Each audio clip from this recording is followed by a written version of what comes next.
Good evening, and welcome to the latest happenings inside our federal machine. It's Black Friday, November 28th, 2025. This is Spathon with another episode of The Swamp.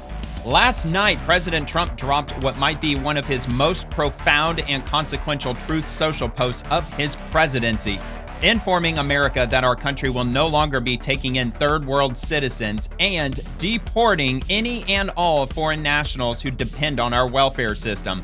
They must be a net benefit to our country, not a burden. And Senator Michael Bohacek of Indiana decided not to support Trump's push for congressional redistricting because President Trump called Governor Tim Walz of Minnesota, quote unquote, seriously retarded, because Senator Bohacek has a child with Down syndrome. And West Virginia National Guardsman Andrew Wolf, who was shot by the Afghani refugee on Wednesday, is still alive, but remains in critical condition and sedated in the ICU. The State Department has issued a memo to all posts informing everyone within the department to immediately stop processing visas for Afghani citizens. The Trump administration announced that all 350,000 temporary protected statuses of Haitian migrants will be allowed to expire in February of 2026. The Ukrainian government is being investigated for widespread corruption, and as a result, the chief of staff for President Zelensky has just announced his resignation. According to sources, President Trump spoke to Nicolas Maduro of Venezuela by phone and even considered the possibility of meeting with him in person despite a $50 million reward on Maduro issued by the Department of State. The reward is for his involvement in the Cartel de los Soles, a narco-trafficking organization.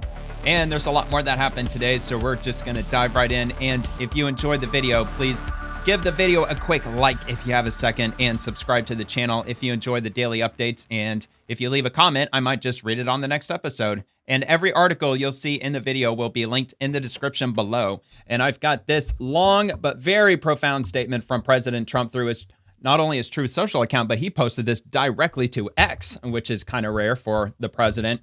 And he says the following: a very happy Thanksgiving salutation to all of our great American citizens and patriots who have been so nice in allowing our country to be divided, disrupted, carved up, murdered, beaten, mugged, and laughed at, along with certain other foolish countries throughout the world for being quote unquote politically correct and just plain stupid when it comes to immigration.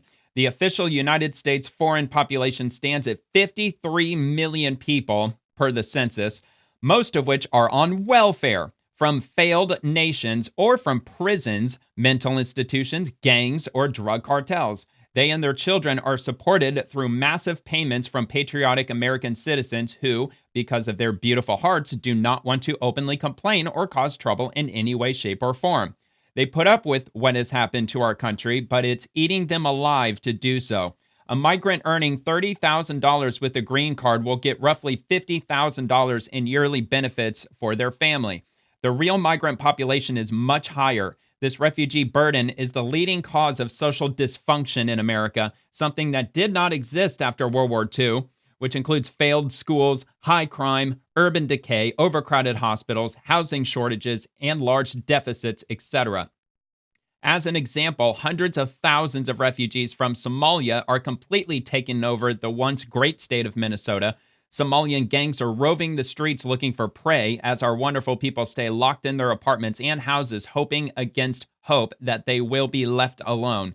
The seriously retarded governor of Minnesota, Tim Walz, does nothing, either through fear, incompetence, or both. While the worst congressman or woman in our country, Ilhan Omar, always wrapped in her swaddling hijab, and who probably came into the USA illegally, and that you are not allowed to marry your brother, does nothing but hatefully complain about our country, its constitution, and how badly she is treated when her place of origin is a decadent, backward, and crime-ridden nation, which is essentially not even a country for lack of government, military, police, schools, etc. Even as we have progressed technologically, immigration policy has eroded those gains and living conditions for many. I will permanently pause migration from all third world countries to allow the U.S. system to fully recover. terminate all of the millions of Biden illegal admissions, including those signed by Sleepy Joe Biden's auto pen, and remove anyone who is not a net asset to the United States or is incapable of loving our country, end all federal benefits and subsidies to non-citizens of our country, denaturalize migrants who undermine domestic tranquility, and deport any foreign national who is a public charge, security risk, or non-compatible with Western civilization. These goals will be pursued with the aim of achieving a major reduction in illegal and disruptive populations, including those admitted through an unauthorized and illegal auto pen approval process. Only reverse migration can fully cure this situation. Other than that, happy Thanksgiving to all, except those that hate, steal, murder, and destroy everything that America stands for. You won't be here for long. 53.4 million views, dude. Mic drop. That was absolutely crazy. Really long, really profound.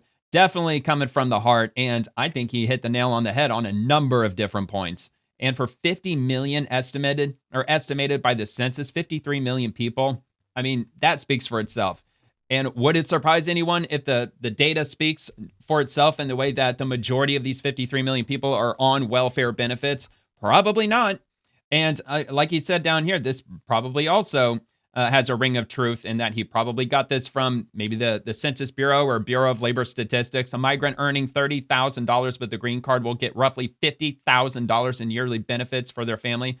In other words, they're a $20,000 a year burden on the everyday taxpayer. So we'll have to see where this goes, man. But yeah, he absolutely called Tim Walz seriously retarded. That was wild. I didn't expect that to be said. There it is, seriously retarded governor of Minnesota. So, all right. So anyway, speaking of which, so I highlighted that for a reason, and this is the reason, from 3 hours ago by Adam Wren, a new Indiana Senate Republican, Mike Bohacek, whose daughter has Down syndrome, says he's a no on redistricting, citing Trump's slur. So this is from Michael Bohacek. Many of you have asked my position on redistricting. I have been an unapologetic advocate for people with intellectual disability since the birth of my second daughter. Those of you that don't know me or my family might not know that my daughter has Down syndrome. This is not the first time our president has used these insulting and derogatory references, and his choices of words have consequences. I will be voting no on redistricting. Perhaps he can use the next 10 months to convince voters that his policies and behavior deserve a congressional majority. So yeah, that's his take on what happened there. And so I commented, this was my own personal opinion on that matter. So Michael Bohacek, he's willing to turn America down a mud road over protected free speech. Sticks and stones, Mr. Trigger Conservative Republican. The word retarded is back in. Nothing to do with downs, everything to do with stupidity by choice, not by mental handicap. I mean, dude, the word retarded is back in. I mean, I hear people on YouTube using that word all the time, especially the younger adults. They love using that word because it doesn't mean that you're literally mentally handicapped. Duh. And even me saying duh doesn't mean that you're mentally handicapped. You know how this goes? It's slang. It's speech. It's fucking speech. So, okay. So anyway, that happened. And move into breaking 911. West Virginia National Guardsman Andrew Wolf, 24, remains in critical condition in the hospital, continuing to fight for his life. Keep praying, everyone. Keep praying. Because now focus shifts because we really are hoping he could pull through. Have you heard anything more from his family about how he's doing? We understand he is still fighting for his life in the hospital in D.C. Yeah, I'll leave it to the medical folks for the up-to-date conditions, but he's in very serious condition. And I know that from talking with the family, and they asked me to convey this, that their only ask is to send prayers to Andrew and to have everyone across the state and the country say, let's lift him up. I will say that if you look at the spirit of the people that were outside the hospital room, all the people that came to show support for what happened, it was just unbelievable. And people know that this is something that was so heinous that, and they're angry, but they're also weighing in so much on behalf of Andrew and the family, and that is heartwarming. Well, and you know what? I don't know if the mainstream media's violent political rhetoric was what ended up radicalizing this guy to the point where he carried this out. I don't think it would surprise anyone if that were to happen. But this is why you don't say things like Trump's Gestapo, Trump's secret police, his Nazi guards, and all that bullshit. So yeah, man, I really hope he pulls through. I mean, and frankly, it's fortunate that CNN. Okay, fine, I'll give that to them. It's fortunate that they are at least voicing their concerns and their hopefulness that he pulls through. Even though I'm not so sure they actually mean it, but at least they're saying it. At least people who are watching CNN are hearing these words. I mean, if nothing else. So from News Nation, specialist Sarah Beckstrom, the National Guard member who died from her injuries after being shot in Washington, D.C., received an honor escort from members of the National Guard and law enforcement on Thursday night.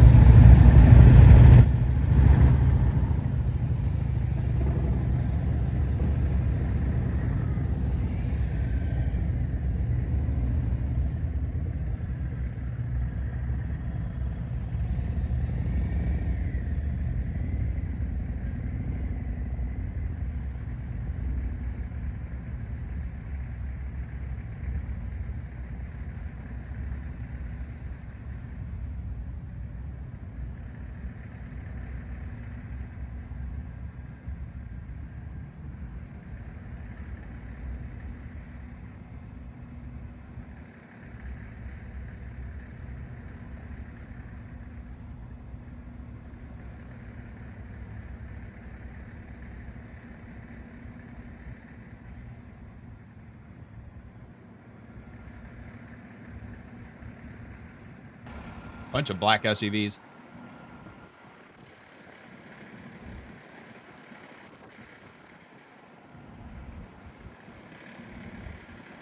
Of course, they're leaving the hospital, hence the emergency room, MedStar Health.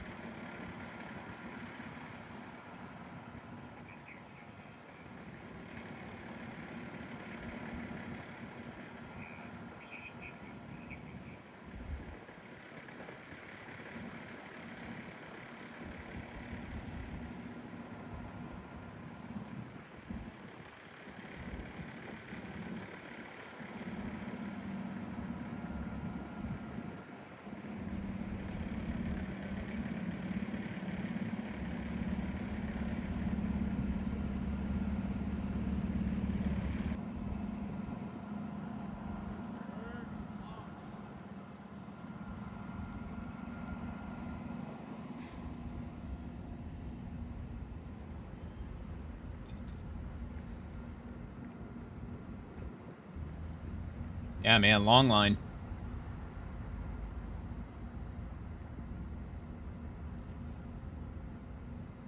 Now, they didn't say if they're driving straight to West Virginia, because that's where she's from, or if they're driving to the airport.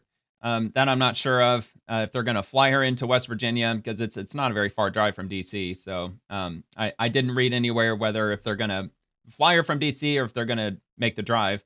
So another quick clip, only about 20 seconds. Firefighters and first responders line the streets of D.C. for Sarah Beckstrom.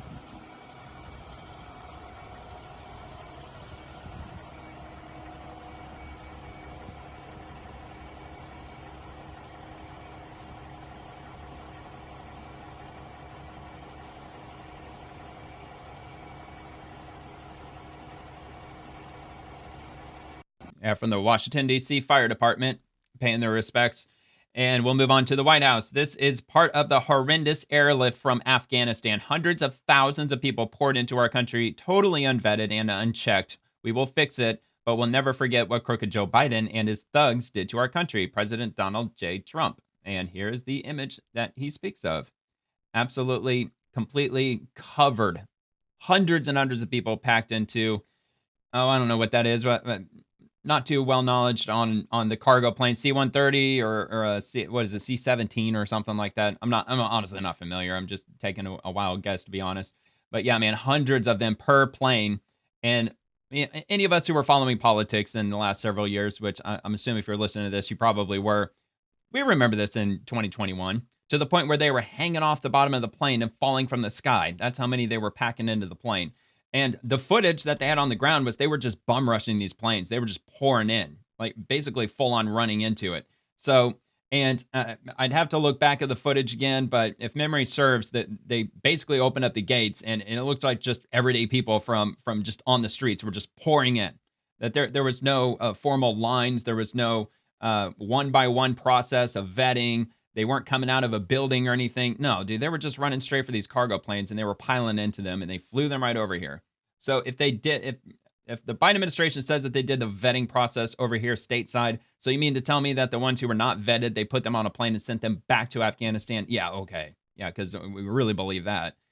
All right, House Foreign Affairs Committee majority. In a foreign affairs investigation into Biden administration's disastrous withdrawal from Afghanistan spanning from 2022 to 24, we identified gaping holes in vetting of Afghan nationals.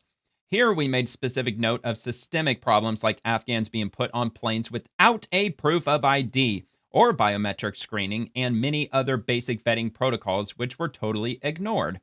So let's see, consular challenges at HKIA. I'll just read the highlighted sections. I really wish they would have a source, at least like which department this came from. It says Consul General Howell, so maybe it came from the consulate, maybe.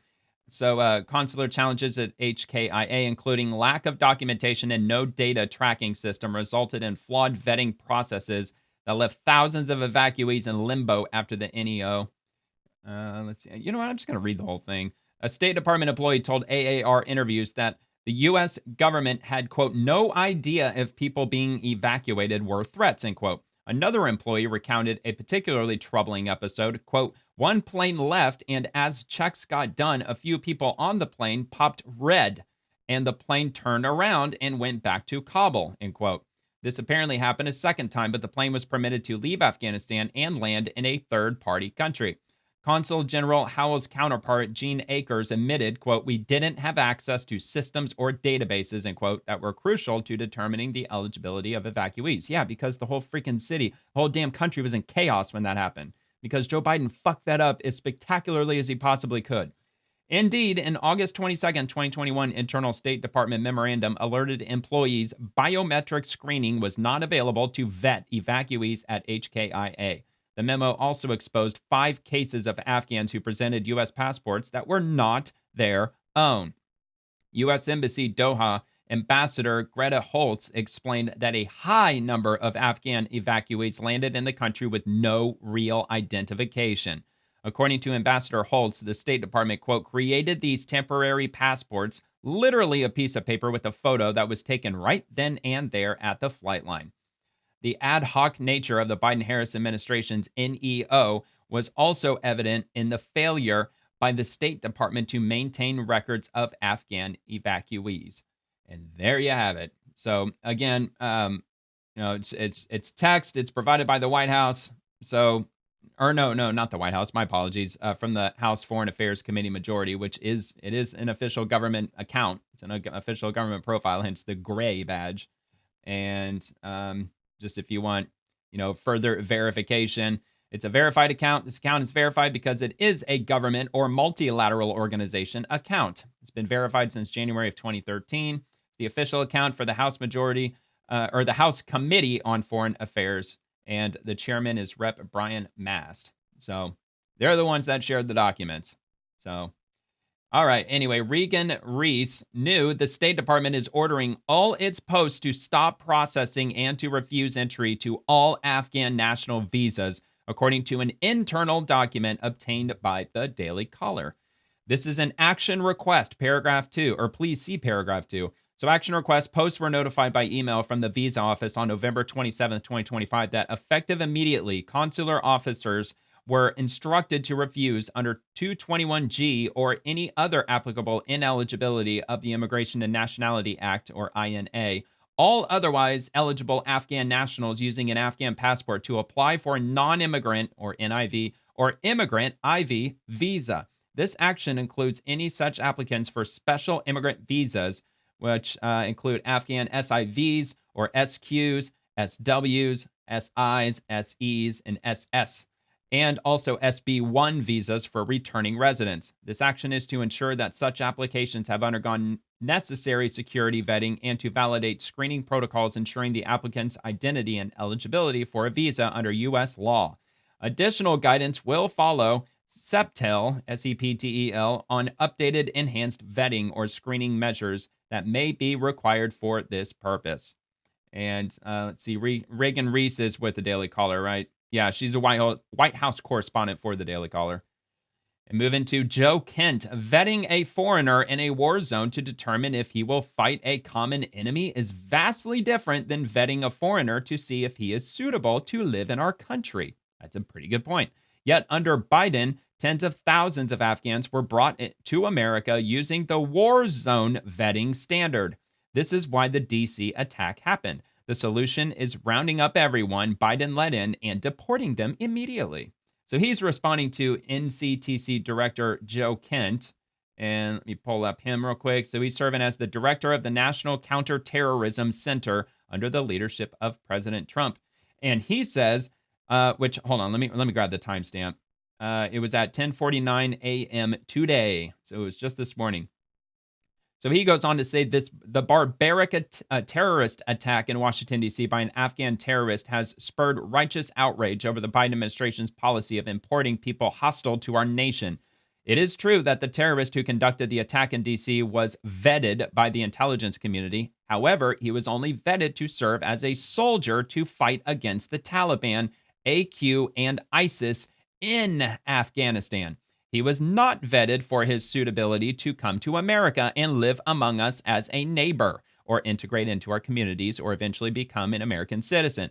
During Biden's disastrous withdrawal from Afghanistan, his administration negligently used the vetting standard described above as the standard for being brought directly into the U.S., foregoing previous vetting standards applied to special immigrant visas and any common sense vetting or concern for Americans. As a result, over 85,000 Afghans, including individuals with backgrounds similar to this shooter, were rapidly admitted into our country without the rigorous vetting that has protected us in the past. And that's just Afghans. Broader immigration from Muslim-majority nations and regions surged with over 2 million individuals entering under Biden's term, often with minimal scrutiny amid record border crossings.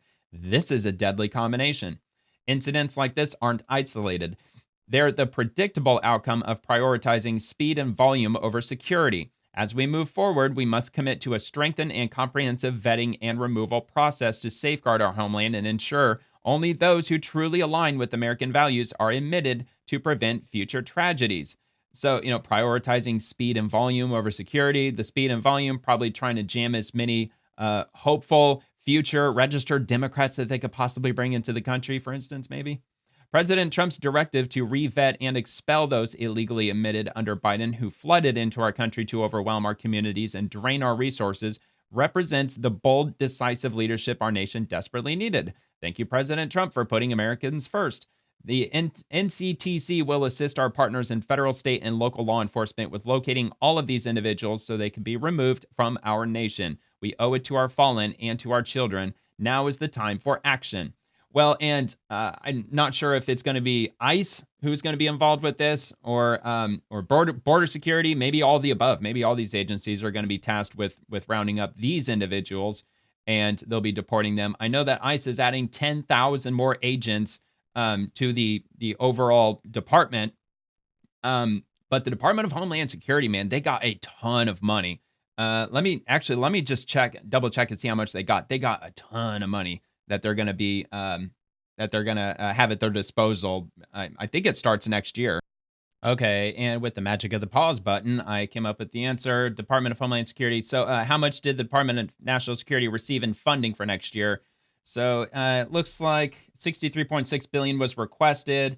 House Appropriations Committee bill, $66.36 billion in total discretionary allocation, including $3.29 billion for defense-related, so on and so forth. Let's see, getting into FEMA and other things like that. Okay, so I asked more specifically, how much can be used for mass deportations? In short, $29.9 billion is allocated for ICE enforcement and deportation operations in fiscal year 2026. So that's only for next year. That's not a multi-year budget. That is only for fiscal year 2026, $29.9 billion.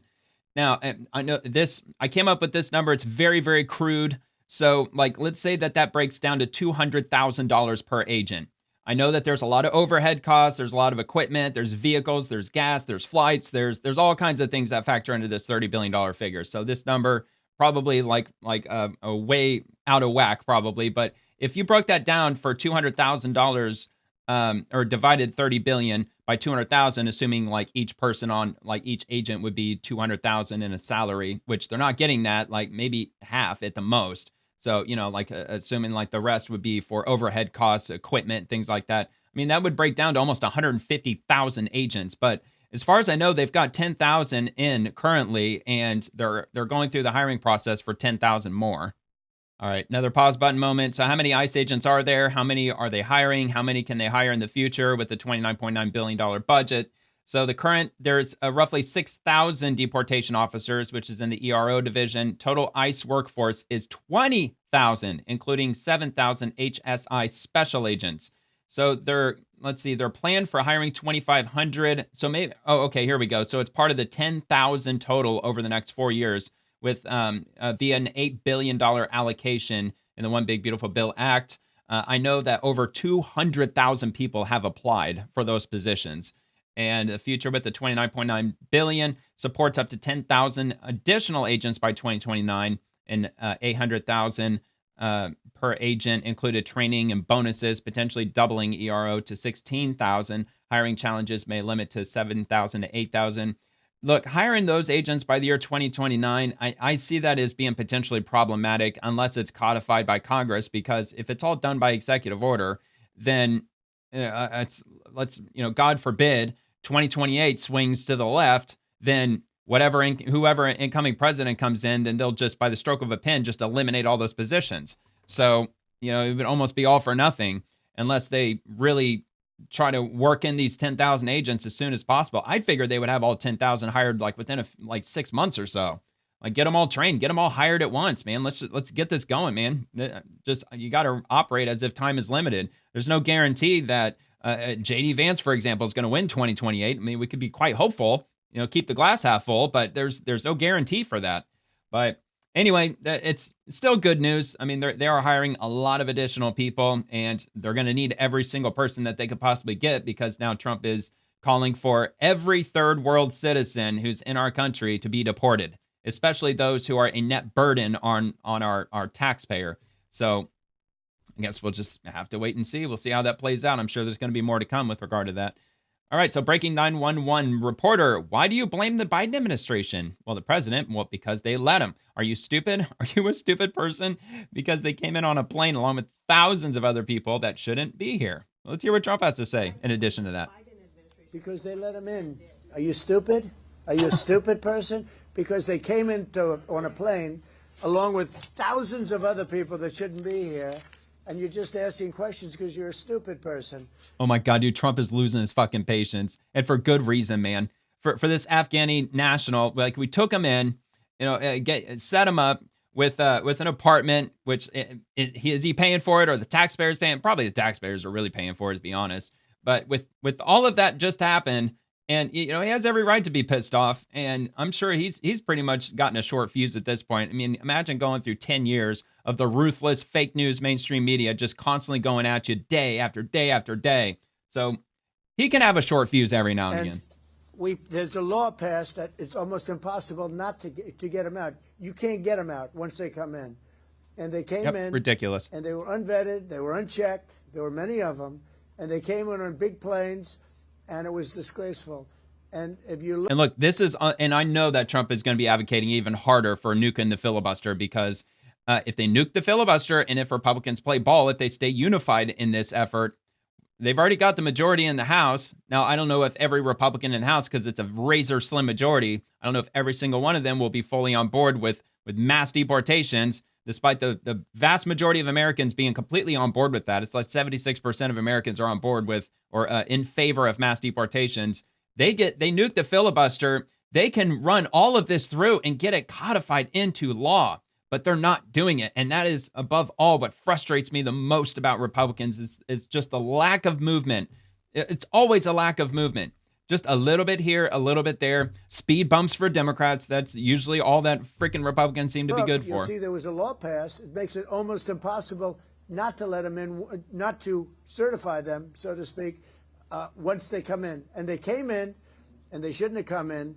And frankly, the whole thing was a mess. The whole That's why they opened the situation southern was a border mess. floodgates. It should have never taken place. If we're going to go out, and we would have gone out because I had everybody ready to go, we were going to go out with strength and dignity and precision, and we would have left from Bagram, and we would have kept Bagram, by the way, because of its very close relationship to China and where they make their missiles. But when you let the people come in by the thousands and thousands and thousands, they made a terrible mistake. But they were incompetent, yeah. Yeah, it's unbelievable that foreign nationals who come over here, immigrate over here, have any right to our welfare system in any way, shape, or form. That just absolutely boggles my mind. And if anything happens to any other soldiers out there, if this was just one of a series by some terrorist organization, it is only going to embolden Americans just far more to not only just start voting more conservatively, but start insisting that they start mass deporting everybody. And look, the state of Florida, they've got what's called the wet foot, dry foot policy. I think that that's still on the books. So if you're an immigrant, whether if you're, it might only pertain to Cuba, but I don't think it only pertains to Cuba. I think it pertains to any non-citizen of America. If they're in a boat or a raft or anything, if they can get their feet on the sand in the state of Florida, then legally the state of Florida is required to allow them to stay. So anyway, again, that could be just pertaining to Cuba because of, like the embargo, the communist nation, how difficult it would probably be to deport them back to Cuba. Maybe that's the underlying reason. So, all right. So anyway, let's go ahead and move on to the next thing from the New York Post. Top Trump intel official reveals D.C. terror suspect wasn't vetted for entry into the U.S. And I think we pretty much got that already. But anyway, I'll read through it, at least some of it. A top Trump administration intelligence official said Friday that the suspected Afghan terrorist who gunned down 2 National Guard service members was not vetted before being allowed to enter the U.S. in 2021. Yeah, we already did. We already got through all this. So Joe Kent, he was the director, or is the director of the National Counterterrorism Center at the Office of the Director of National Intelligence. He posted on X that the Biden administration was to blame for the lapse in vetting of Ramanullah Lockenwall, who was being charged with the killing of one of the troops. And the NCTC director said there were more than 2 million in total who entered from Muslim-majority nations and regions, surged often with minimal scrutiny amid record border crossings, including 85,000 Afghans who were rapidly admitted into our country without the rigorous vetting that has protected us in the past. So, all right. And I got one more from New York Post. Afghan terror suspect disappeared roughly 2 weeks before ambushing National Guard troops in D.C., says his neighbor. And the Afghan suspected terrorist, let's see, so Ramanullah Lockenwall lived a quiet life in Bellingham, Washington, but struggled to find work. Neighbor Mohammed Shirzad told the Associated Press. He was so quiet, and the kids were so polite. They were so playful, but we didn't see anything bad about him. He was looking okay, Shirzad said. He added that Lockenwall disappeared about 2 weeks ago, a handful of days before federal prosecutors said he gunned down 20-year-old Sarah Beckstrom and left her fellow Guardsman, Andrew Wolf, 24, critically wounded, just blocks from the White House. Definitely an earshot for sure. CNN also reported that a neighbor said Lockenwall had pulled a recent vanishing act from Bellingham, a scenic city on Bellingham Bay, roughly 90 miles north of Seattle. Lockenwall hadn't gone to his local mosque in more than 2 weeks. I didn't see him. He disappeared, the neighbor told CNN. He was not coming. Somebody said he's sick. Someone else said he went somewhere.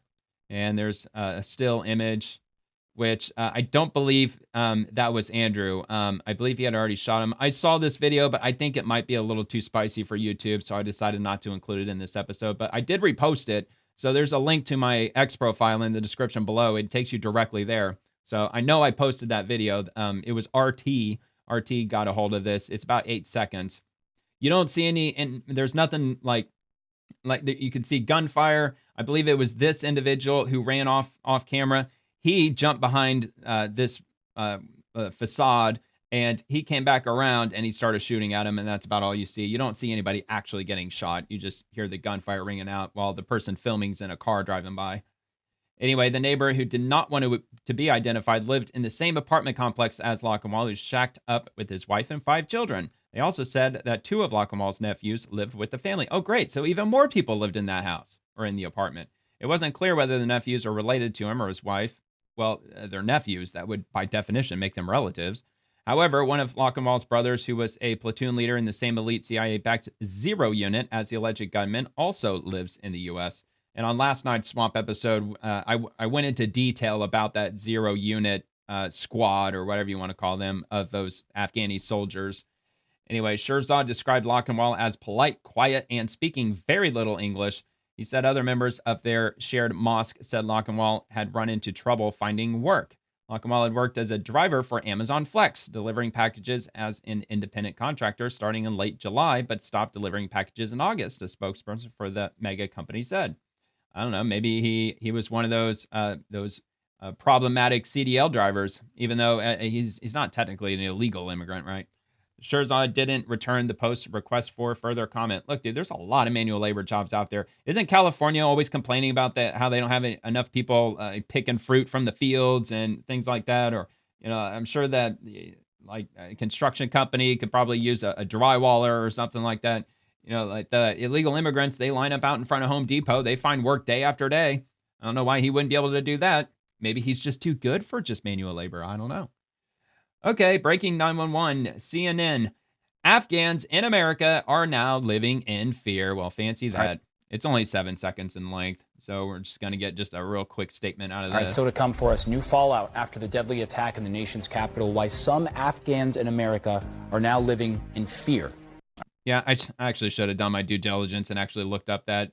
I mean, obviously, they're leading into a full segment where they talk about that. I don't know why Breaking 911 only posted that quick little clip, but whatever. It's out there, though. It's out there. I guess just look up America living in fear. You know what? Maybe I'll just do it now. Well, as a matter of fact, it's not on YouTube, at least not what I found. CNN, Afghans living in fear, the same video we already watched. That's the only thing that's on here. There's only 3 other videos that are not related to today's segment on CNN. So I don't know if CNN may have just not posted it yet. I don't know. I guess maybe be on the lookout for that if you're interested enough.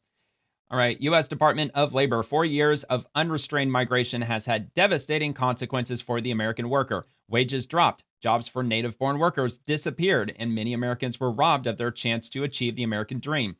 Through tough America First leadership, the president is bringing this era of unrestrained migration to an end and fighting for the American people. And President Trump has another Truth Social post. Even as we have progressed technologically, immigration policy has eroded those gains in living conditions for many. I will permanently pause migration from all third world countries. Oh, okay, hold on a second. Okay, no, never mind. This was basically, quote unquote, part 2 of the statement that we already read earlier. My apologies. I thought this was a separate post that he had made earlier, but we already read this, going on about, the migration from the third world countries. He's going to pause that, giving America a chance to heal, as it were. All right, so Treasury Secretary Scott Bessent, at the president's direction, we are working to cut off federal benefits to illegal aliens and preserve them for U.S. citizens. The U.S. Treasury announced it will issue proposed regulations clarifying that the refunded portions of certain individual income tax benefits are no longer available to illegal and other non-qualified aliens, covering the Earned Income Tax Credit, the Additional Child Tax Credit, the American Opportunity Tax Credit, and the Savers Match Credit. That is unbelievable that that's not already a law in the books, that if you're an illegal immigrant, you are not entitled to any tax benefits in any way, shape, or form. This is ridiculous, man. Donald J. Trump, and it's the same statement as he issued last night. And we'll move to Amy Meck. Florida, wake up. You didn't take in refugees. You imported a long-term Islamization project. Florida is supposed to be a red state, a firewall, a stronghold for America. So explain this. In 2021-2022, while Floridians were distracted, progressive Rep. Anna Eskamani, the same far-left activist who marches for abortion, fundraises for drag shows, and pushes every far-left cause imaginable, was central in helping bring Afghan refugees into Central Florida. She wasn't alone. CARE Florida, the state's most aggressive Islamic political machine, was right there with her, pushing resettlement plans, lining up local partners, and preparing the ground for a massive demographic shift. This is the red-green axis in action. Far-left progressives and Islamic networks teaming up to reshape a state they both want to control until they eventually fight each other for power. And Floridians never got a say. How bad was it? Anna Escamani said it herself. Florida takes 5,000 plus refugees every year. Central Florida leaders were preparing housing supplies, translators, and airport welcoming teams. Groups were rushing to get federal contracts. Afghans could stay permanently under rushed visas. No one could even tell how many were coming. And remember, these were Afghan migrants from a collapsed state with no vettable documents, no verified identities, and no way to check for extremist ties. Yet your leaders imported them anyway, all while pretending Florida is quote-unquote secure. Do Floridians realize how many sleeper cells were imported?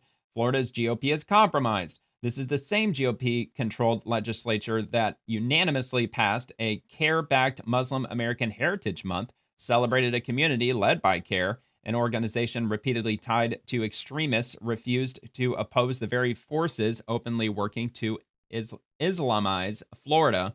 Republicans had the votes. They had the power. They surrendered anyway. Why? Were they terrified of being called Islamophobic? And Anna Escamani, always at the center. While the GOP hides under their desks, she pushes the agenda. Afghan resettlement, care partnerships, Islamic heritage normalization, red-green activism, and nonstop pressure to flip Florida. She is the Democrats' bridge to the Islamic political machine, and the GOP keeps letting her win. Florida, are you being softened for a demographic and political takeover? If a red state like Florida won't fight Islamic resettlement and won't stand up to CARE, what chance does the rest of America have? Well, that is quite concerning. I'm honestly not very knowledgeable about that, so I'm just going to have to take her word for it. But anyway, she tags in this video. It's about almost 2 minutes long from News 6. The federal government is working on providing special visas for refugees resettling in the U.S. What the federal government is doing is they have the special immigrant visa, or the SIV, and they also have something called a Priority 2 visa, which is supposed to broaden the scope. Pride flag and everything. Every person in Afghanistan qualifies for an SIV. American flag. The special immigration visa was designed by the federal government to help Afghans who have collaborated with the U.S., a process that takes about 2 years, but advocates and some lawmakers are trying to speed up the application process for these visas to move people out more quickly before the deadline of August 31st. Once approved. Well, you know, what's his name? Lockenwall, he helped the U.S. while he was in Afghanistan, and look what that got us. They are allowed to stay in the U.S. permanently with their families. What they're going to need is housing support. They're going to need supplies. We're going to need folks. Yeah, for like 6 months or for like 3 months. You know, like back in the day, I'm sure in like the 1800s when the Irish came over and the Germans came over, the Italians came over, I'm sure that they weren't giving an unlimited amount of government resources for free housing and free food. No, they weren't. I'm almost positive that they weren't. They came here with whatever, a few dimes in their pocket, and they just had to make it work. They had to make it work one way or another, because if you can't speak the language, then I guess the most menial manual labor that you can possibly imagine is what you're going to have to start with, and you're going to have to learn the language along the way. Like I said, California, it sounds like they got plenty of positions opening up because they keep screaming and complaining about that. At the airports and their different points of contact to our community.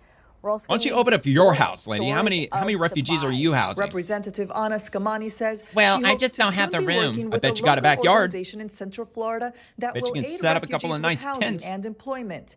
Afghans being evacuated from Kabul who are not eligible for the special visas that's so could inhumane. Still qualify for U.S. refugee but rock resettlement. Huts. Okay. Central Florida actually, at this time, doesn't have an affiliate organization that is contracted with the Office of Refugee Resettlement. There are groups who are seeking to well, that's actually a have good that thing. Contract. And so a lot of our efforts right now are kind of in advance of what we expect to be Afghan refugees coming to our community. She says right now it's still unclear how many refugee families could arrive in Central Florida. Florida receives upwards of 5,000 refugees every single year. We've already seen some news of Afghan refugees coming to Jacksonville. And Jacksonville does have local affiliate organizations that are contracted with the Office of Refugee Resettlement. So in the case of Central Florida, it's a little more difficult to predict because we don't see a contract yet. In Orlando, yeah, well, are Jacksonville residents, are they okay with that, though? I mean, they have a pretty high black population in the city of Jacksonville. Is everybody in Jacksonville aware that they're doing this? I have a feeling that virtually nobody is. I mean, like, I've been here for 2 decades, and I'm just now hearing about this. Cardona, News 6. Okay, that's it. Yeah, that's alarming. Anyway, here's another one. Alert, Florida, your GOP-controlled government sold you out to CARE and the Islamic supremacists In a disgraceful act of bipartisan betrayal, Florida's Republican-led legislature unanimously passed a CARE-endorsed resolution declaring May 2025 a Muslim America Heritage Month. Not one GOP leader stood up. This was a Hamas victory, not a heritage celebration. Glorifies radicals like Ilhan Omar, Rashida Tlaib, and Keith Ellison. It legitimizes terror-linked care. It opens the floodgates for Sharia-driven demands. Florida GOP leaders Ben Albritton and Daniel Perez had the power to stop it and chose silence. They handed the keys of your state to the same political forces that want to erase your rights, rewrite your history, and dominate your institutions. This is how Islamization happens, state by state, resolution by resolution, betrayal by betrayal. Florida is not immune, Texas wasn't either, and the rest of America is next. And let's not forget that cringeworthy propaganda video Rep. Carlos Guillermo Smith made, beaming with pride alongside Terror-Tide Care, the very group whose ideology would have him stoned or thrown off a roof. Read my full report here. I mean, I'll link it. I'll link the report. But they've got about a 2.5-minute video. So it looks like what we have here is Senate Resolution 1384, a resolution from the Florida Senate. I won't read it all, but there are some really important points in here I want to share. A resolution recognizing May 2025 as Muslim American Heritage Month in Florida and celebrating the heritage and culture of Muslim Americans in the state, whereas Muslim immigration to the American colonies began with the arrival of indentured workers in the early years of this country's founding. And it goes on. Yeah, except Florida wasn't owned by the United States the entire time. Florida was owned by 3 or 4 different countries at different times. I think it was starting with Spain. France owned Florida for a period of time. To detail a very, very long history it's been a while since I've had a history lesson. Florida Muslims to our great state. And it ends by saying, whereas the Senate wishes to recognize and celebrate the rich cultural heritage of Muslim Americans and their contributions to the state and the U.S., which is in keeping with the Senate's time-honored tradition of honoring the diversity of cultural backgrounds, which enriches the state and strengthens its social fabric. Now, therefore, be it resolved if they by assimilate the Senate of the state of Florida. How does it enrich a state by importing third world immigrants, especially if they're unwilling to assimilate? How is that enriching, especially financially? How does that financially enrich a state other than importing no-skilled, low-pay workers, which is essentially indentured servitude, which is coincidentally what he just happened to say. Well, with indentured servitude early in Florida's history. The Senate recognizes May 2025 as Muslim American Heritage Month in Florida and celebrates the heritage and culture of Muslim Americans in the state. So here we go. Wonderful. Where are the men? Also, aren't the men in charge of the families in Muslim countries, Muslim families? I mean, isn't he supposed to be presenting all of this to the patriarchs of the family? I mean, what's going on here? Signed by the Secretary of the Florida Senate and is signed by Are these people even really Senate Muslims? President, I'm even Senator questioning Ben that. Albritton. Wonderful. Wonderful. Here you go. Here you go. We have actually 2 copies of the resolution that we want to provide. There we are. Thank you so much. We could not have done it without the both of you and your offices and staff support. We're very proud to help elevate the Muslim American community here in Florida. That's right. It's our honor. Congratulations. Ron DeSantis, I got some questions. Hi there, it's What's going on here? Anna B. Escamani, and I'm so excited to celebrate the diversity of our community here in Florida. Thanks to the support of Muslim American leaders here in the Sunshine State, myself and Senator Carlos Guillermo Smith passed a resolution in addition to all the other amazing communities that are celebrated in May, to also include a declaration for Muslim Heritage Month here in the state of Florida. And so we're really excited to celebrate the contributions of the Muslim American community. All right. Well, there you have it. So I don't know if it was Ron DeSantis. I'm assuming that this was probably after 2018. But if not, we've had a Republican governor going all the way back to 2004, maybe even before then. So yeah, I got some concerns with that. That's for damn sure. Okay. Where were we? And okay, I think I'm actually up more, correct? Yep, correct. Here we go. So from America, elected members of U.S. Congress won't even condemn chance of death to America. It's on Fox News.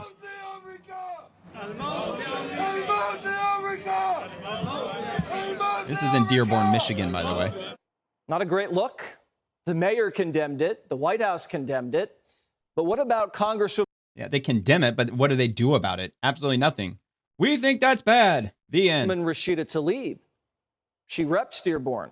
Is she okay with her constituents chanting death to America? Oh, yeah, she's all about it. She hates Fox America. Business correspondent Hillary Vaughn asked her. Watch. Congresswoman Tlaib. She won't say anything. I don't talk to Fox News. At a rally in I your don't talk to district, Fox people News. were Oh my chanting God. death to America. Do you condemn? Do not talk to Fox News. But do you condemn chants of death to America? The triggering. I don't talk to people that use racist tropes. Why can't you just say whether or not you condemn people chanting death to America? Why are you afraid to talk to Fox? Fox News is not listen, using racist tropes towards my community. You're scaring me. Is what Fox News is about, and I don't talk to Fox News. Is death to America racist? Fox News. Is chanting death to America racist? I'm talking about your guys' racist tropes. You know, you guys know exactly what you do. I know you Told you she loved them saying death to America. She's all about it. On your own self, you're not going to use me. What an easy out, man. That's an easy out for her, isn't it? How dare she? All right, breaking 911 reporter. What do these Somalians have to do with this? Trump, what the hell are we paying money to Somalia for? We have Ilhan Omar, who does nothing but complain, and she comes from a disgrace of a country. Here we go with this one. Nothing but Somalians, of course, a lot of trouble. They're ripping us off for a lot of money. There's a tremendous amount of money going back to Somalia. What the hell are we paying money to Somalia for? But they're ripping off our country at a level that few people have been able to see before.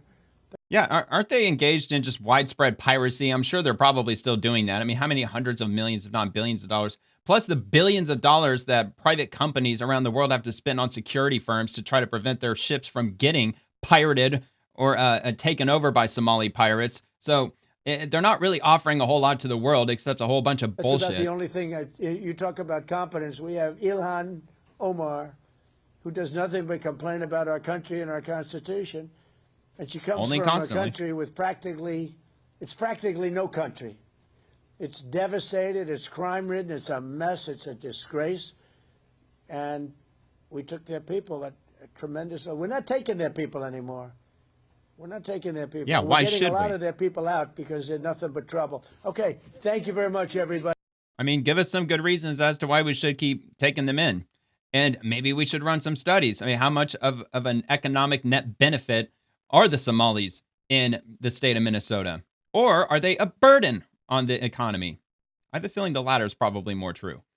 Caroline Leavitt, Trump administration set to let protected status for 350,000 Haitian migrants expire in February. Obviously, immigration is the top subject, as it should be. It absolutely should be. Plus, it was one of the biggest things Trump ran on anyway, and he got overwhelming support. Why do you think he won all 7 swing states?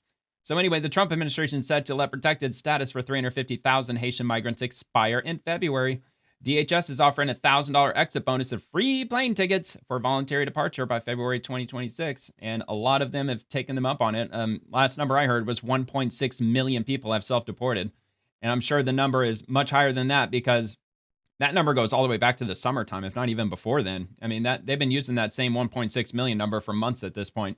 So the Department of Homeland Security on Wednesday announced the termination of temporary protected status for Haitian migrants living in the U.S. The agency posted a Federal Register notice stating that 353,000 Haitian migrants who currently hold TPS will see their status expire in February. TPS protects eligible migrants from deportation and lets them work legally in the United States while conditions in their home country remain unsafe.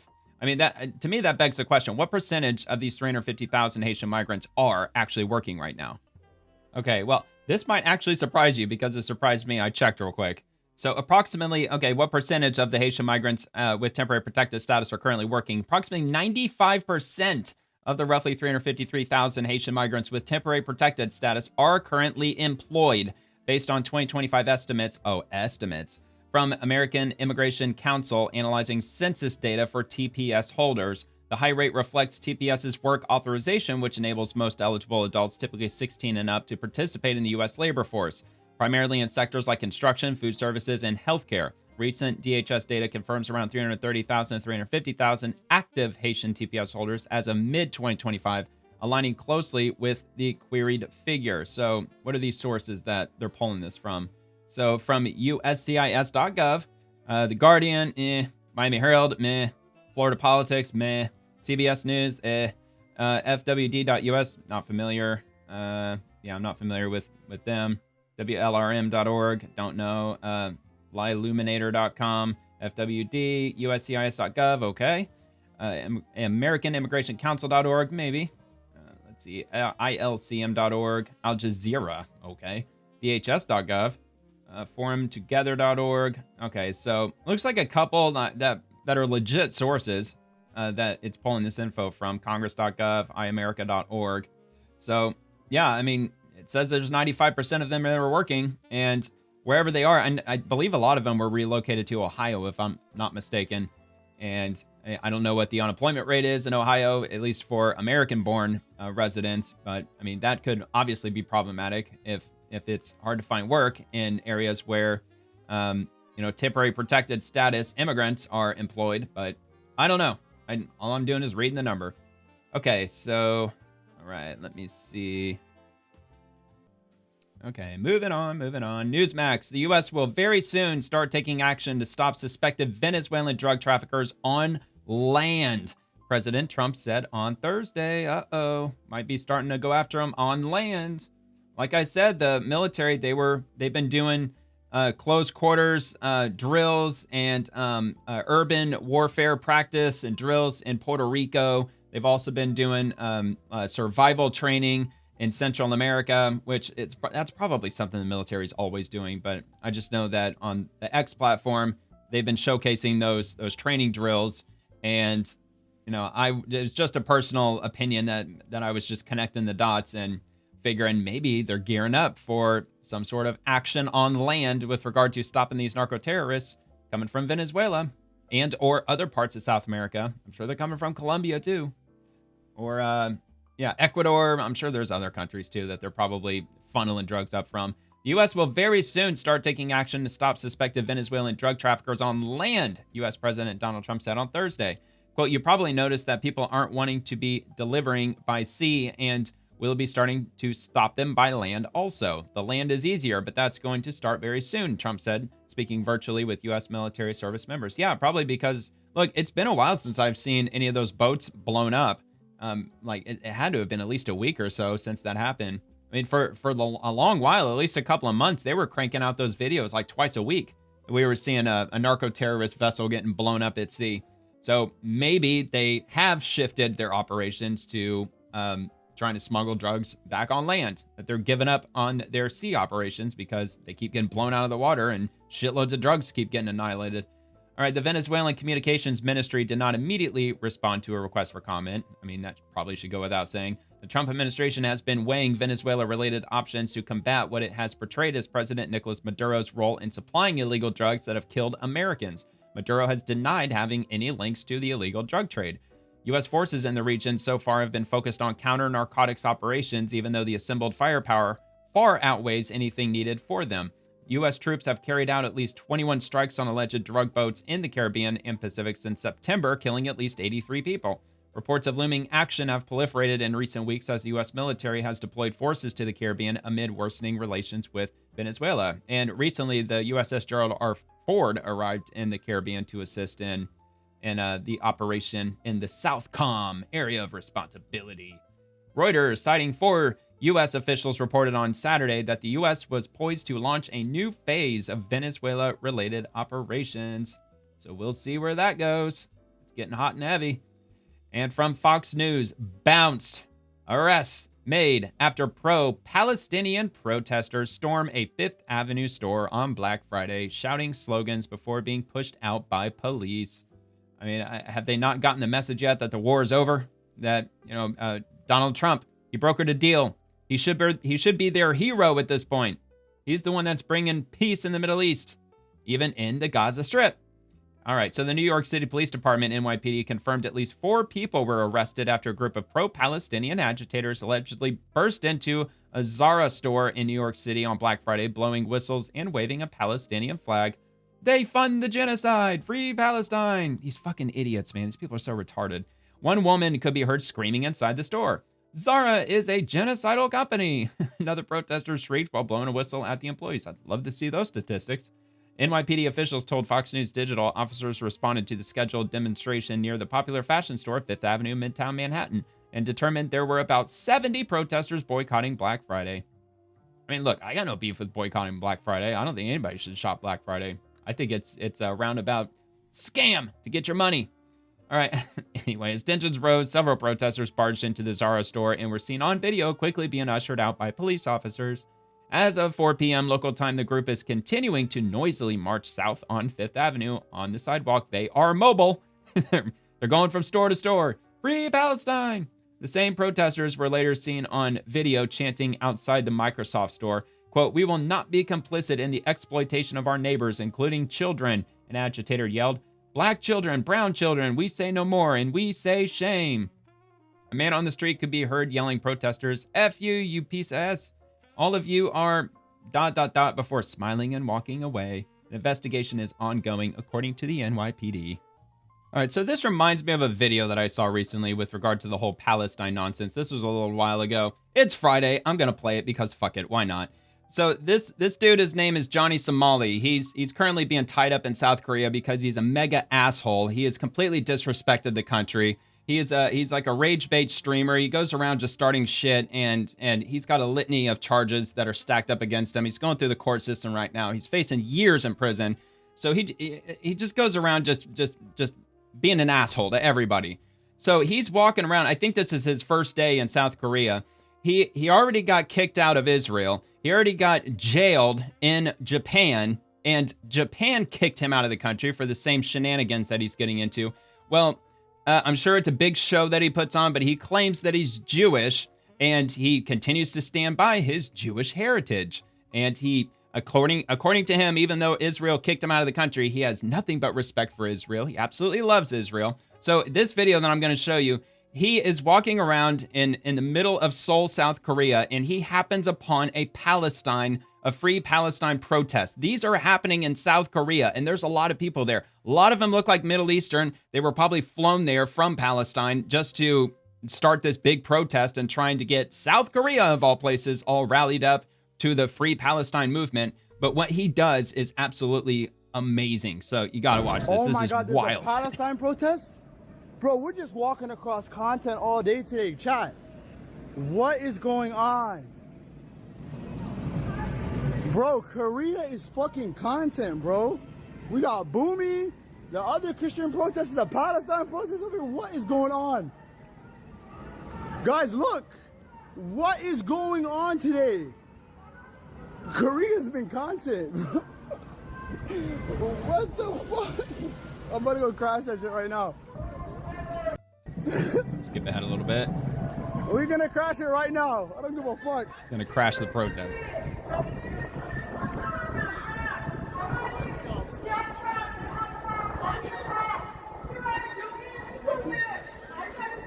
Wow. This is about a year and a half ago, by the way. Everyone here to bring your friends, your colleagues, everyone you know on the 6th of October. You, Israel! Israel! Don't touch me! Don't touch me! Don't touch me! Don't touch me! Don't touch me! Fuck you! Fuck you! Don't touch me! I'll call the police! Don't touch me! I'll call the police! Don't touch me! I'll call the police! I'll call the police! Don't touch me! I'll call the police! I'll call the police! Don't touch me! Don't touch me! I'll call the police! Jewish Israel! Don't touch me! I'll call the police! Jewish Israel! Don't touch me! I'll call the police! I'll call the police! Back up! I'll call the police! I'll call the police! I'll call the police! Dude's obviously a cop. Trying to keep the peace. He's like, I can't believe you just fucking did that. Israel #1! Oh, he spat at him. I'll call the police on your ass! Dude, did you see the rage in those dudes' eyes? Those Middle Eastern dudes? Palestinians. Jewish!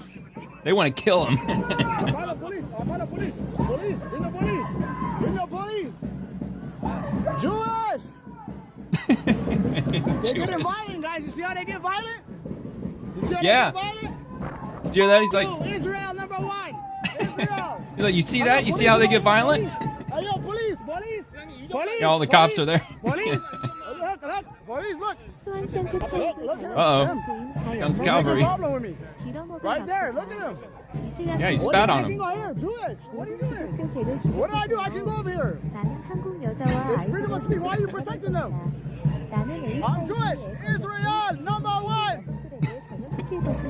Jewish, Israel. Why are you blocking me? What do I do? If you're a foreign tourist, you have no freedom of speech in South Korea. I'm calm. You, Israel, number one, Jewish. He came to me. He came to me. Why are you supporting them? All right. Well, that's enough of that nonsense. But I just thought that was fucking hilarious that he just walks up to the dude that's on the microphone. That's like, you know, rallying up everybody. He walks right up to that dude, shoves his middle finger in his face. Fuck you. Fuck you. Oh my God. Israel, Jewish. That dude is fucking nuts. And like, look, just like everybody else, I can't stand that dude. He absolutely deserves to be sent off to prison for God knows how long, and he probably will. But I got to give the man respect for that, because that was absolutely hilarious, and that took a lot of balls to do that.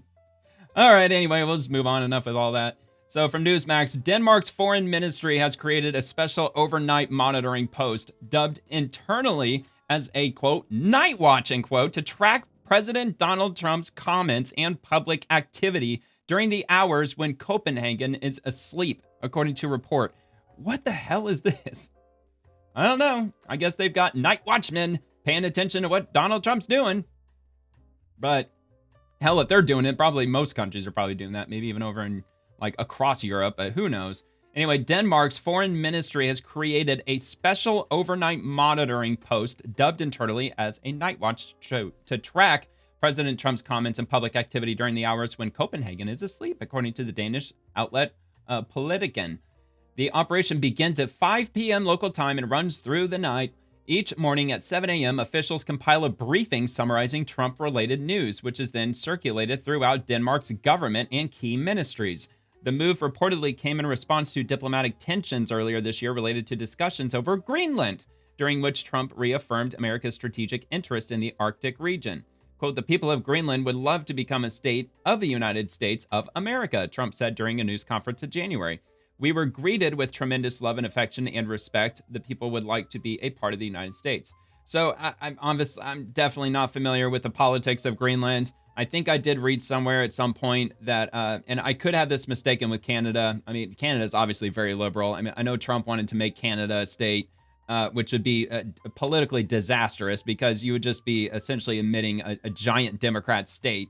But Greenland, I don't know. Is Greenland conservative? I know it's got a very small population, so maybe just with that alone, maybe they would lean more conservative, possibly. You know, strong, tightly knit family values and all that. So not sure as far as that goes, but could be a political mistake. But I'm sure, you know, like as far as resources and things like that go, you know, geopolitically also, given its location, it would be a strategic advantage if we were to own it.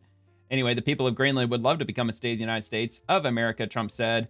We were greeted with tremendous love and affection and respect. The people would like to be a part. I think I already read that. Greenland is an autonomous territory within the Kingdom of Denmark, having established its own government in 1979 and additional self-government arrangements in 2009. While it has a significant autonomy, Denmark retains control over foreign affairs and defense. A foreign ministry source told Politiken that the arrangement reflects an effort by Denmark's bureaucracy to adjust to the new reality of Trump's return to the world stage and Washington's renewed focus on Arctic security. So rather than relying on ad hoc late-night checks of U.S. media, the ministry has opted for what it calls a more collective effort to maintain awareness of Trump's public statements, which often drive global headlines. Some former Danish intelligence officials have interpreted the move through a political lens. So anyway, it goes on from there. Anyway, I saw that to be a bit surprising that they've got, you know, people on night watch just constantly paying attention to what Trump's doing. It's kind of funny. All right. Nicole Silverio. Here is a list of the things Afton Ben has done, and she is the congressional candidate for the Central Tennessee, Nashville area for the Democrats. So she's done things like storming into a sitting governor's office and got dragged out while screaming. she called Tennessee a racist state, which she did. And she said she hated everything about Nashville, where her potential constituents live, and so much more. Read more at the Daily Caller. And I've got several videos on my channel that cover Afton Ben. Yeah, she's done definitely more than what she's got on this list, and I've got video clips and all that to back it up. If you check out my video history, all you gotta do is just look up, like, you know, Tennessee Democrat or candidate or Afton Ben. I think I put her name in most of the video titles. So let's see, where did that go? I'm just gonna see if there's just a highlight list. I don't want to read through the whole thing. Let me see what we got here. So watch. I suppose we could watch it. It looks like it's probably related. All right, hold on. State troopers warned that the woman would be arrested if they did not leave the building. Yeah, this looks like it might be Afton Ben. Oh, that's when she stormed into the governor's office. What a fucking brat.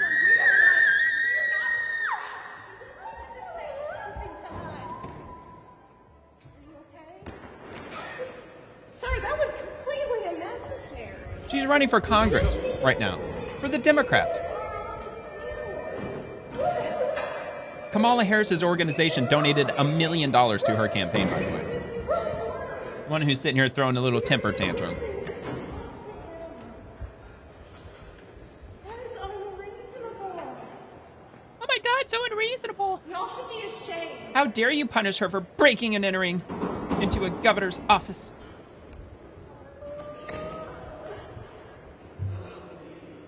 Tennessee, my God. And last I checked, she has a 12% chance of actually winning this race. Now look, it's obviously it's not a very high odds. However, it's still possible. Which is why you better get your ass out and vote on December 2nd. Okay, well, yeah, all right, whatever. The video's over anyway. So I think that's enough out of this article. It's going to be linked. Oh, wait, hold on. Maybe we got something else here.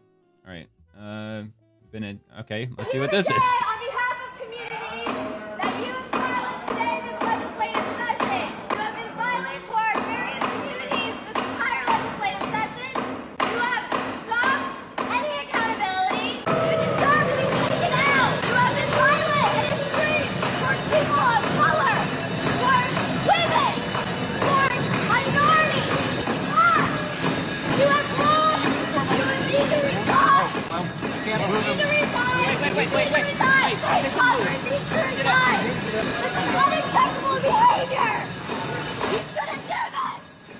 Tennessee, if y'all elect this woman, y'all lost your ever-loving minds.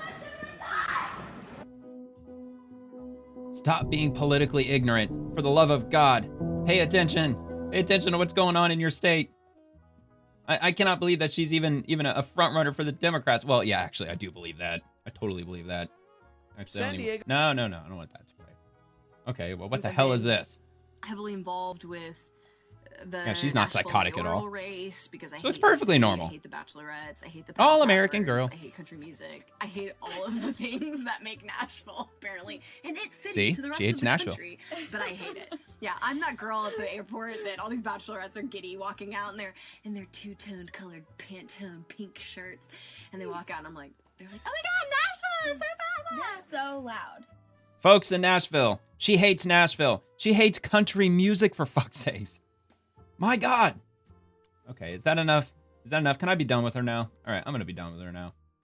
Anyway, that'll be linked below if you want to take a look. Okay. Jan Jekielek.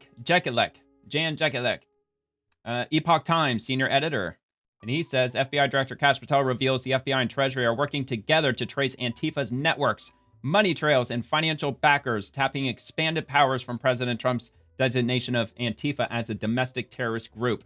Quote, I've always said follow the money. Kash Patel says prosecutions are coming in the new year.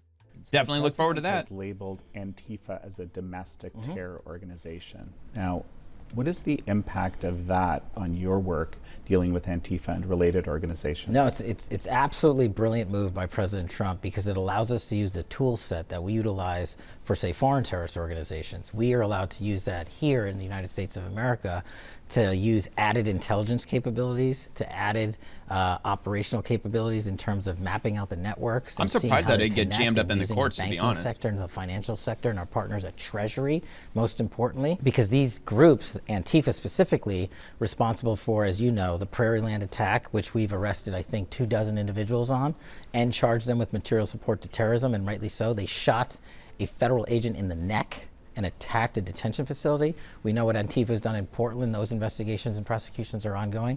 So we're treating them as a terrorist organization that they are, and mapping out the money, and you know this from me, I've always said, follow the money. So with our partners in Treasury, we are following the money and mapping out this entire network and treating them as a terrorist organization under the authorities the president has given us. And I think in the turn of the new year, you're going to see some very righteous prosecutions and investigations being publicized.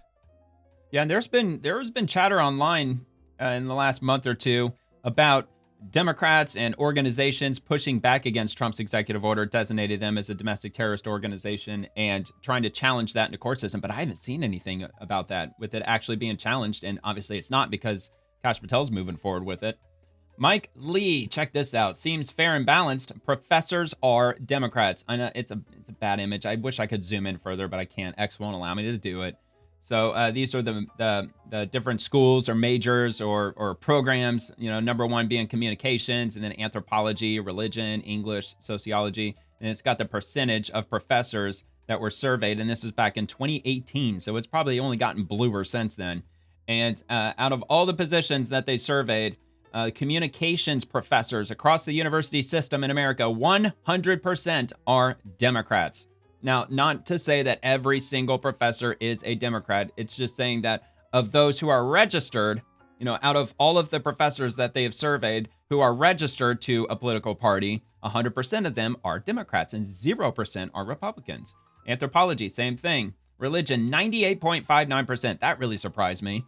Those who are teaching religion, I guess like maybe cultist ideology might fall under that umbrella. English, 97.97%. Sociology, 97.77. Of course, there's art, there's music, there's theater. That's obvious. Classics, obvious. Geoscience, 96.4. Environmental, language, biology, philosophy, history, psychology, political science. I'm surprised that's not 100%. Computers, physics, mathematics, professional. Let's see. Mathematics got 84.8%. Democrat, professional, 84.62%. Economics, chemistry, and engineering at the very bottom at 61.54% are Democrat versus Republican. So yeah, the professors are Democrats.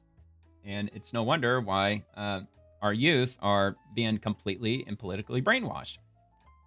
Very, very, very thoroughly.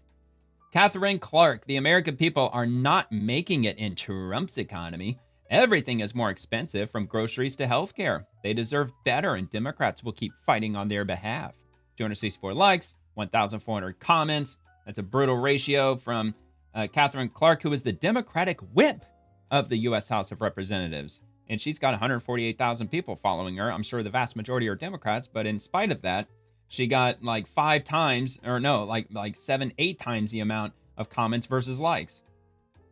All right, so from James Woods, Democrats, they're activist judges, or Democrats and activist judges. So this is from Libs of TikTok. Breaking: career criminal with over a dozen prior arrests, identified as a driver who killed a father and 3 children after causing a crash with a stolen car while out on patrol in Colorado. Why was he on the streets? Why does this keep happening? We shouldn't have to live like this. And that is the man. Arrested many times, many times, and ended up killing 4 Americans, including 3 children. And moving to another one from Jan Jekilik. Let's see. He reveals what really happened in the Oval Office. FBI Director Kash Patel, that is. Reveals what really happened in the Oval Office when rumors spread that he was about to be removed. Quote, "It was pretty comical. The president laughed and he said, 'What are they talking about? Kash is doing a great job.' In fact," he goes, "Kash, you want to take a photo in front of the Declaration of Independence, ... So, of course, there's the back and forth, which we'll just get out of the video clip. It was pretty comical. because the president and I were both discussing law enforcement operations across the country with our team, the Attorney General and other members of the department. And we were made aware that there was reporting that I was being terminated.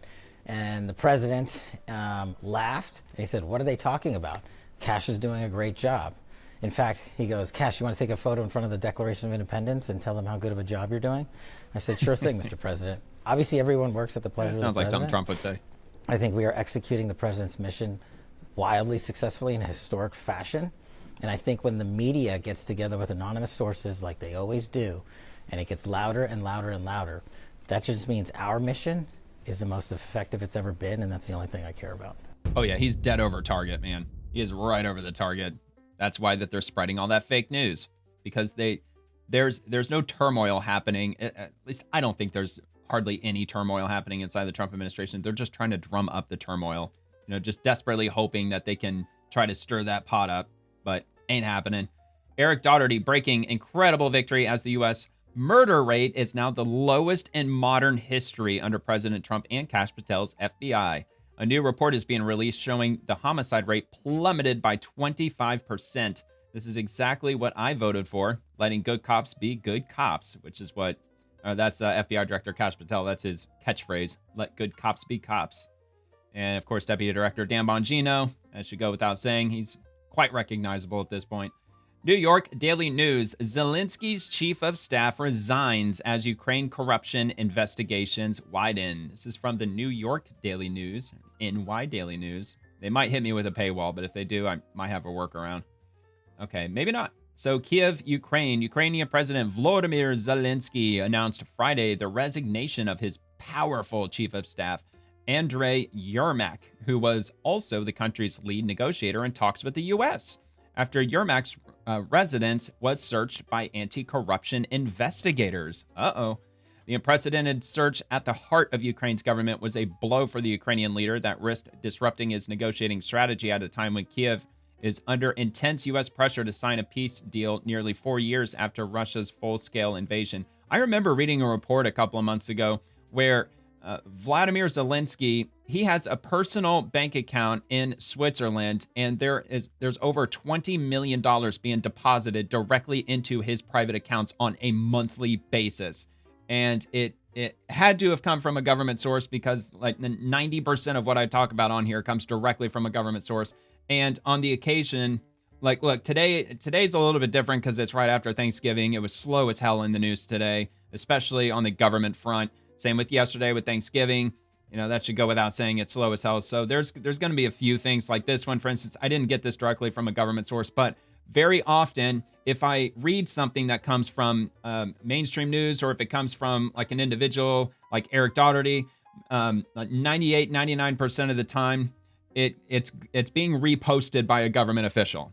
And I really wish that it would say that, at least somewhere on the post, that it was reposted by that individual, but it doesn't. But anyway, so here, let me go ahead and continue on. Now I lost it. Where did it go? Okay, here it is. All right, so Yermak has long been a trusted confidant of Zelensky, who has resisted persistent pressure to replace him. In a nod to the controversy over Yermak's long stay at his side, Zelensky said Russia was waiting for Ukraine to make missteps and upset the delicate and tense peace negotiations. Quote, "We don't have a right to retreat or argue between ourselves. If we lose unity, we risk losing everything. Ourselves, Ukraine, our future," Zelensky said. "We must unite. We must hold on. We have no other choice. We won't have another Ukraine. We'll stop being corrupt, dude. To preserve our internal strength, there must be no reasons to be distracted at anything else except for defensive Ukraine," he added. "I don't want anybody to be questioning Ukraine, and that's why we have today's decisions." In his nightly address, Zelensky announced that he was resetting the presidential office. He said Yermak had submitted his resignation and that he would begin consultation Saturday to appoint a new chief of staff. Yermak's name did not appear on a list of officials that Zelensky said would make up the Ukrainian delegation for the next round of negotiations with the U.S. The delegation will now be jointly led by Andrei Natov, the head of Ukraine's armed forces, Andriy Sybiha, Ukraine's foreign minister, and Rustam Umerov, head of Ukraine's Security Council, Zelensky said. He said negotiations would happen soon. Two national agencies fighting corruption in Ukraine said their search targeted Yermak. Oleksiy Tkachuk, a spokesperson for Yermak, said the graft agencies had not served Yermak a notice of suspicion, meaning he was not a suspect in an investigation. Yermak was not told what the researchers related to, Tatchuk said. Yermak confirmed the search of his apartment inside the presidential compound in downtown Kiev, where checkpoints limit public access. Media reports said Yermak's office was also searched, but investigators declined to comment on that. It was not clear where Zelensky or Yermak were at the time of the morning raid. The investigators are facing no obstacles, Yermak wrote on the messaging app Telegram. He said he was cooperating fully with them and that his lawyers were present. So, all right, there you go. Moving on to Jason Cohen. New Scott Bessent roasts Dems and media over Trump derangement syndrome. Quote, if Donald Trump invented a cure for cancer, the Democrats and the mainstream media would say, yeah, but it causes dandruff. I told a friend of mine the other day, I said, you know, if Donald Trump invented a cure for cancer, the Democrats would say, and the mainstream media would say, yeah, but it causes dandruff. Yeah. And it's crazy. Like, and I think they would probably say, yeah, no, but like cancer is good for you though. It's like totally natural. It's just a part of the natural order of things. The Wall Street Journal, in one of their few good editorials lately, had a piece the other day by a clinical psychiatrist, and the question was, is there Trump derangement syndrome? Is it a psychological condition? And he concluded it is. Yeah. Oh, it absolutely is. Are you kidding? I mean, look at Rosie O'Donnell. She moved to fucking Ireland because she's scared of Trump. Why are you scared of Trump? She's not scared of him. She's just really pissed off that he's in a position of power because she can't fucking stand him. Because like one of the most iconic things that Donald Trump said, not only in politics, but probably across his whole lifetime, was only Rosie O'Donnell. So anyway, U.S. Census Bureau, while roughly 60% of first-time mothers were married in the early 2020s, about 24% of them were cohabiting at the time of childbirth. In case you missed it, learn more about women's living arrangements at the time of their first birth at census.gov. Well, I won't dig into the weeds with that, but that will be linked in the description below if you're curious about that. But this is the share of women in each living arrangement at first birth by year of first birth from 1990 through 2024.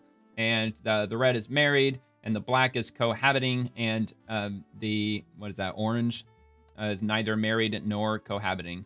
So, all right, there you go. I mean, it's slumped down, but it's not like really substantially down, I don't think. I mean, all right. But anyway, that's the graph for you. And moving to Daily Caller, Trump says he's ending Biden executive orders signed with AutoPen. That's a big story. He's ending the AutoPen, which that doesn't surprise anybody. I mean, honestly, I'm surprised it took him this long. President Donald Trump announced the termination of executive orders from former President Joe Biden's time in office, allegedly signing using an AutoPen in a Friday social media post. Look, I think he's got a good reason for that, because he didn't sign the executive order. Who knows who actually was behind the AutoPen? Who pressed the button? Who hooked up the machine? Who was the one who did it? Was it Biden? Probably not. Anyway, Trump claimed people surrounding Biden in the White House, quote, took the presidency away from him, and quote, using the AutoPen, and noted the importance of executive orders coming directly from the president. The president's move followed Attorney General Pam Bondi's opening a probe into allegations of a digital AutoPen being used to sign pardons and other executive orders in response to a House Oversight Committee report. I wonder if that's something that would be, I'm sure it could be taken up to the Supreme Court, but I wonder if it will be at some point with regard to his pardons, because I think that's something the Supreme Court really needs to hear, and they need to make a ruling on that because, look, and I know that the Supreme Court probably wouldn't want to rattle this giant cage with regard to past presidents, because if they end up ruling it unconstitutional that Joe Biden signed pardons using AutoPen, then it's going to nullify all past presidents who used AutoPen to pardon people. So I could see possibly why they would not either want to take up that case, or they might end up ruling against it, possibly for that reason, even though I honestly, like, obviously they shouldn't be doing that. I think if it's unconstitutional and they deem it that way, it's simply unconstitutional, no matter what damage it might cause. All right, so let's see. Quote, any document signed by Sleepy Joe Biden with the AutoPen, which is approximately 92% of them, is hereby terminated and of no further force or effect. The AutoPen is not allowed to be used if approval is not specifically given by the President of the United States, Trump wrote. And of course, whatever legal counsel or whoever's going to push back against that, they're going to say, well, nobody knows what was going on in Joe Biden's head at that time. We can't know the operation of his mind.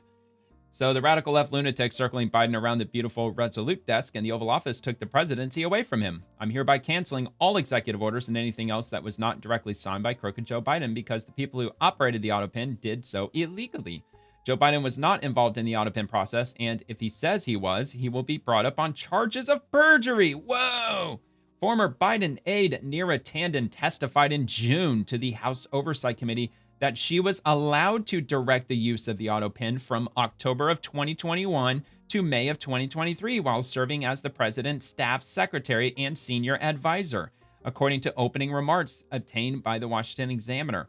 She also told the committee her contact with Biden was minimal, and she was not certain exactly who gave final approval for the auto pen's use. Whoa, dude, that's kind of a bombshell.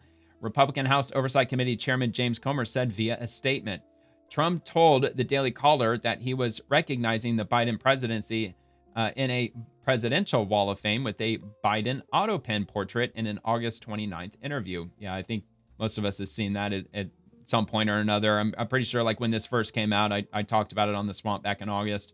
But yeah, there's Trump, auto pen Trump. When I first saw the video that the White House put out showing the presidential wall of fame, I thought it was just going to be just some image of Biden, and they were going to rag on the fact that he's surrounded by Trump. He's got Trump on both sides of him. But no, they threw out the auto pen, which was, that really threw me for a loop.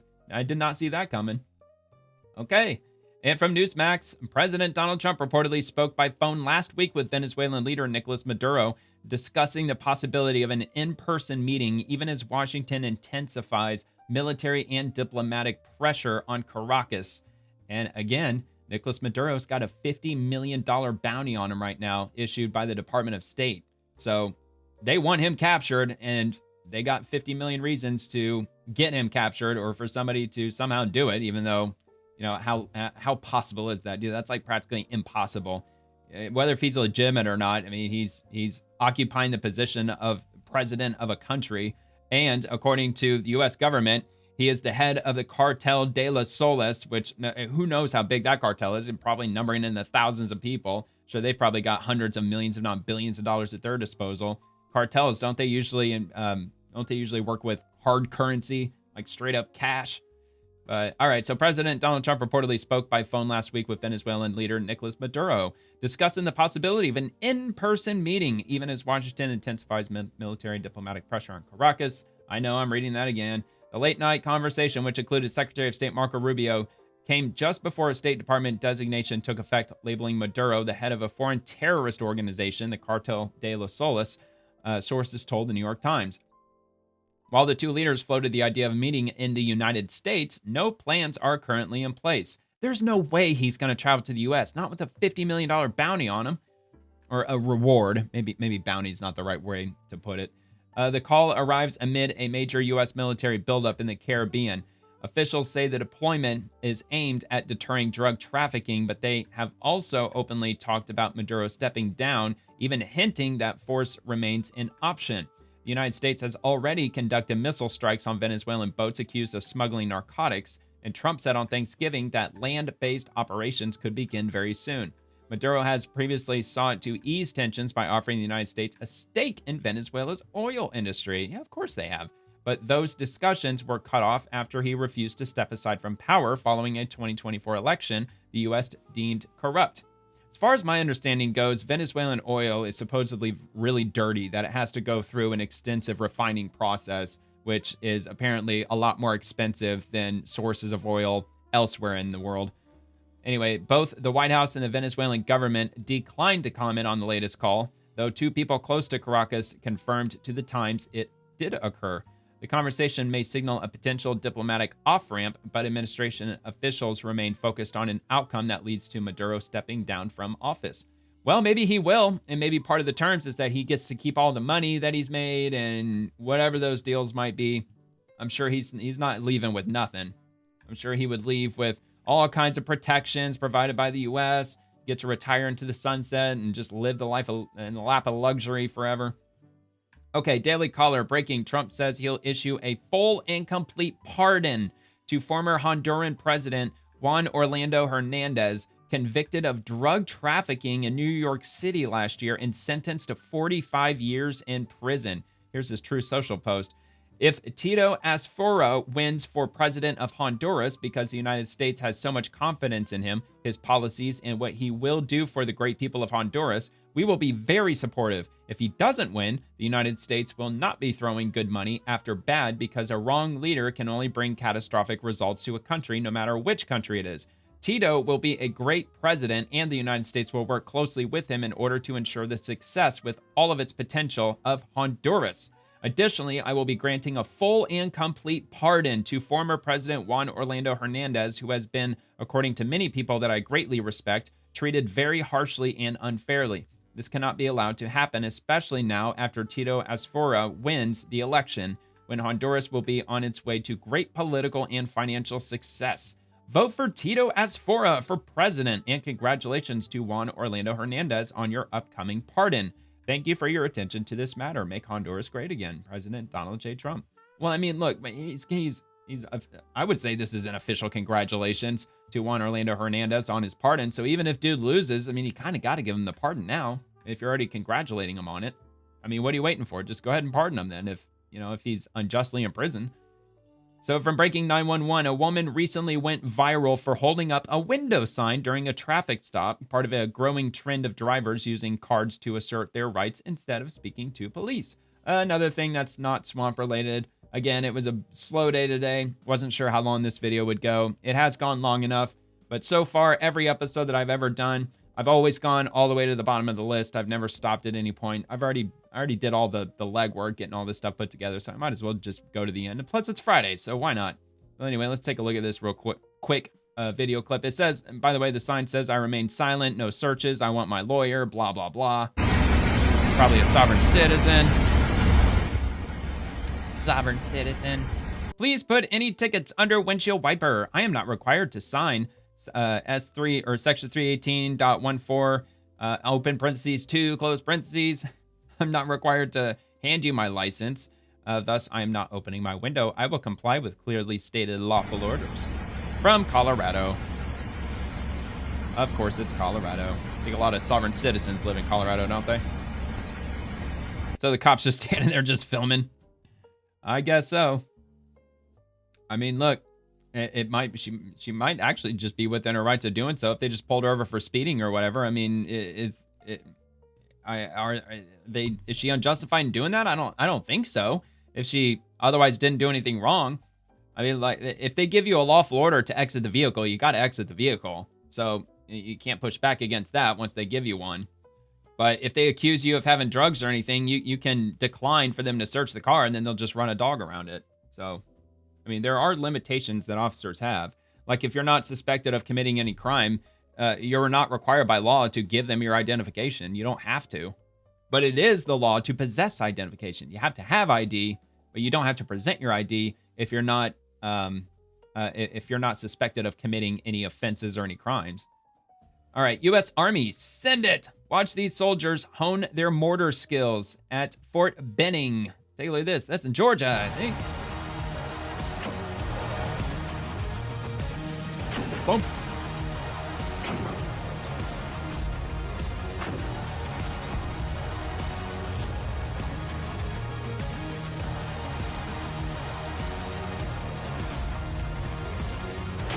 That'd be fun, man. I want to do that. That'd be a lot of fun. Yeah, I tried to join the military. They wouldn't let me join because I'm half deaf. I have absolutely no hearing in my left ear, so I've got constant vertigo and 79% balance loss and a whole bunch of issues. So that sucks.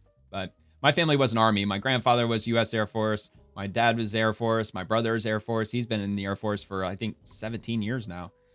Okay, so breaking 911, a Christmas tree. Check this out. A Christmas tree inside a Chinese mall caught fire with reports pointing to faulty wiring as the likely cause.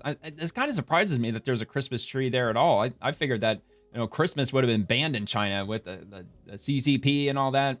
But regardless, they got a Christmas tree there. Yikes, dude.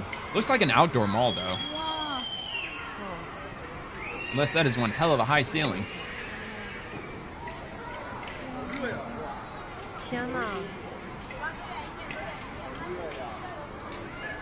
Jeez, yikes, dude. It's a hell of a fire. Poor Christmas tree, that sucks.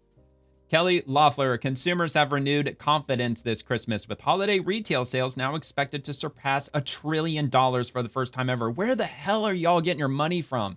I don't get that. The cost of living is up and the wages aren't keeping up with it. It hasn't kept up with inflation. I don't understand where everybody's getting their money from. I don't know, but people are getting their money from somewhere. At SBA, we're reminding them to invest some of those dollars into Main Street on Small Business Saturday and all season long. Yeah, I'm definitely an advocate for local business. Buy local, buy local, buy local. As long as you're not getting taken for a ride. You know, don't be getting swindled. Admittedly, I quit smoking like 10 years ago because they came out with vaping, and I know I got to quit doing that because I know that ain't all that much better for you. But I've got a local smoke shop where they sell these devices, and I found the device that I have right now for $50 on the internet. But when I went to my local shop, they were trying to charge me $200 for the same thing. I'm like, dude, I'm all about buying local, but I'm not being taken for a ride. So I don't know. That's just one offhand example that I could give. All right. So anyway, let's hear what she says. This is the biggest shopping weekend of the year for small businesses. As you say, it could be up to 20% of their revenues. And small businesses head into this year extremely confident thanks to President Trump's economic agenda that is providing for tax cuts, deregulation, fair trade. And now we see consumer spending for this season projected at about $1 trillion for the first time ever. Of lot course, of money. that would happen under President Trump because he's fighting for the American people to have a great affordability agenda. That's why small business confidence is soaring. Do you think we'd be spending that kind of money if Kamala Harris were president for the entirety of this year? I have a great feeling that we wouldn't be. And I can't give any like specific reason other than inflation continuing to go up. Cost of housing continuing to go up, insurance, everything would probably just continue going up, up, and up. Wages probably falling flat. Obviously, the southern border would still be just pouring in by massive numbers, which would actually be skyrocketing rents to an absurd degree because they all got to live somewhere. 7-year highs, not since his first term has it been this high, and above the 52-year average for optimism. And that's why 70% of small businesses expect next year's revenues to be up and 60% are investing to grow. So I'm encouraging everyone to get out and support their Main Street job creators that make our community Yeah, buddy, so shop great. till you drop. You're not going to see Don't any save that fistfights money. over big Spend screens it. at our small businesses. It's going to be warm inside, and I encourage everyone to get out today and on Small Business Saturday tomorrow to shop small. Well, most importantly, save your money if at all possible, because it is the season of giving and not receiving. Well, I guess never mind. That actually like contradicts what I'm trying to say here. The season of giving. That means you should go out and shop. But all right, whatever. Okay, so RT, Hungary's Orban leaving the Kremlin after almost 4 hours of talks with Putin. So what were they talking about? I don't know. Probably rhymes with Ukraine. Oh, there's no sound? No, there's no sound. Absolutely dead silent. All right, well, I don't know, not a whole lot to see here. Whatever, he's leaving the Kremlin. All right, I guess we got it. Okay, breaking 911. Watch as a shoplifter attempting to flee was knocked out by a Coke bottle thrown by a store employee. Let me drop the sound a little bit, just in case. Actually, there's probably no sound here either. So, store employee.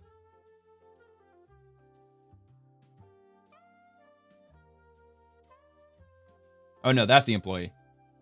Oh, holy shit. Out cold. Let's see that again. Just blasted him. Got him. All right. Waiting for the authorities. I'm assuming that they were on their way. Economic Research Service. In case you missed it, U.S. irrigated agriculture has declined in the West, but it has increased across areas in the East. You can learn more going to usda.gov. And here's the map. The green is growth, 5,000 acre increase in irrigated land. And this is between 1997 to 2022. So it's over a pretty decent stretch of time.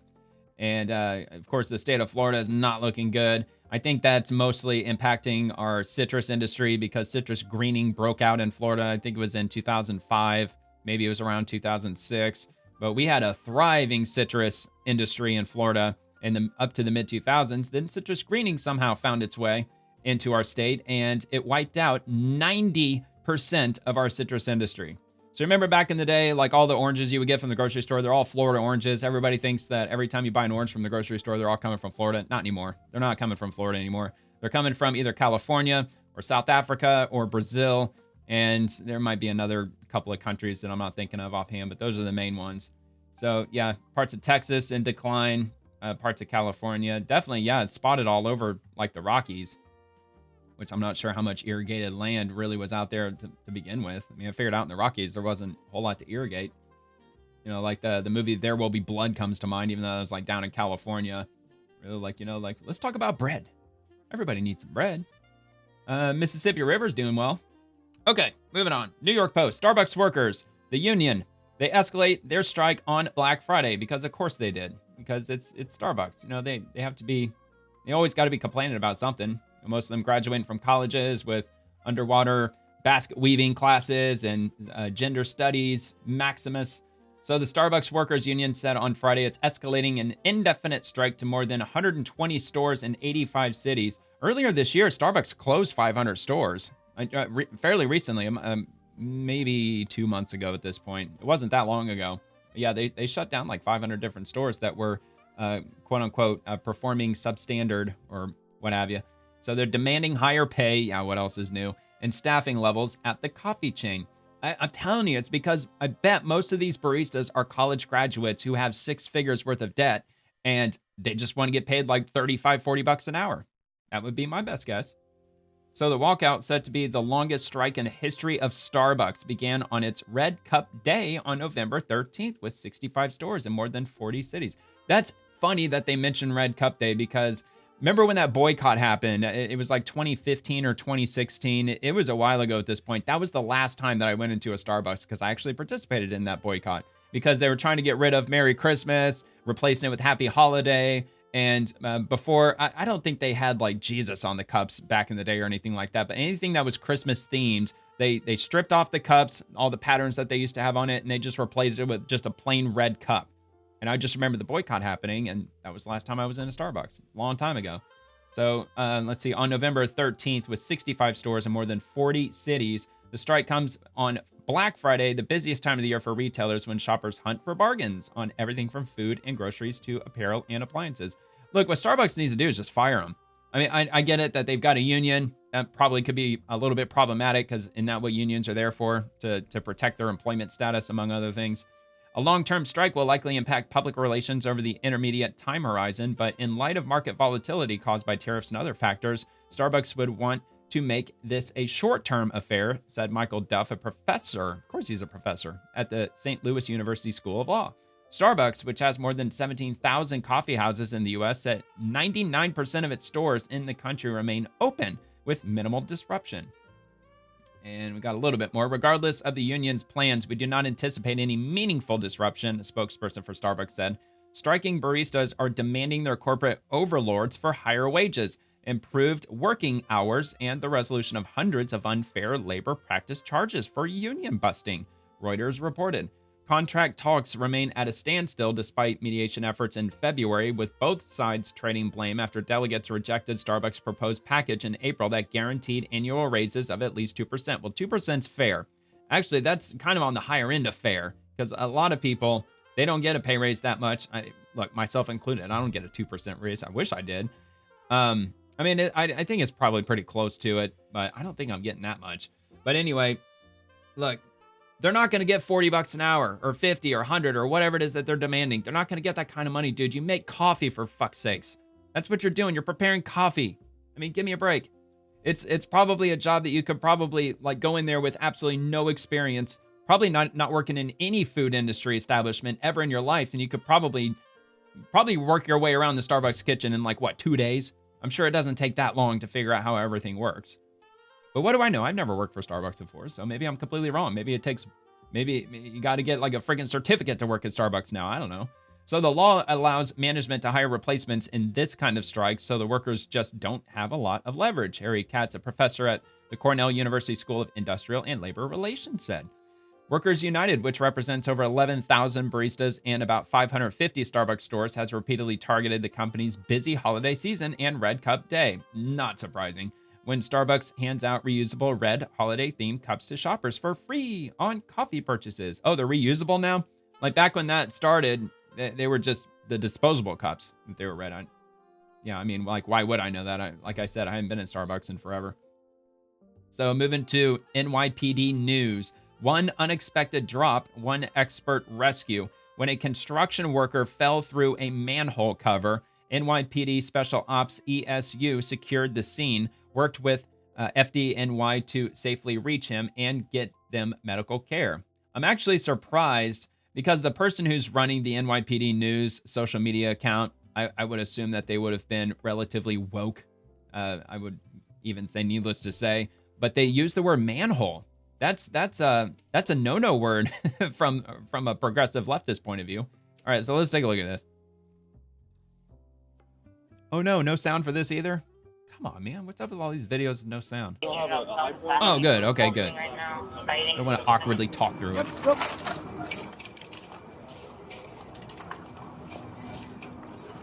Yeah, the poor guy fell down a manhole cover. My first thought, Ghostbusters 2. That was my first thought when I saw this. It knocked out the friggin' power. You ready? Yeah, I'm ready. All right, I'm gonna start lowering you. Go ahead. Slime! Ready? We'll sit together. Oh man, that was a long drop. I hope the dude's okay. Yeah, I think we get it. You see him laying there. Let's hold the line up to get equipment down. God, that had to be like, what, a 20-foot, maybe 25-foot drop? Yep, I got it, Chad. Hands up. Start coming hands on this side. You're all right. He's all right. Nice and easy. Suck it in, brother. Suck it in. All right, guys. Keep holding. We got clear. Another foot. Keep going. Another foot. Perfect. Keep going. We're mess. You ready? Go flying. Get this? Yeah. There you go. Nice one. All right. Good. Oh, wow, man. I hope he's okay. I really hope he's okay. That was a hell of a drop. All right.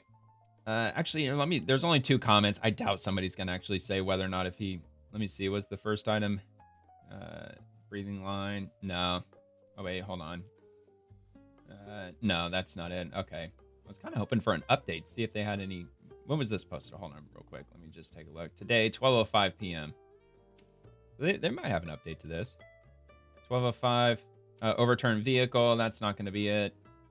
Overturned vehicle. Thanksgiving parade. 5 hours. Let's see.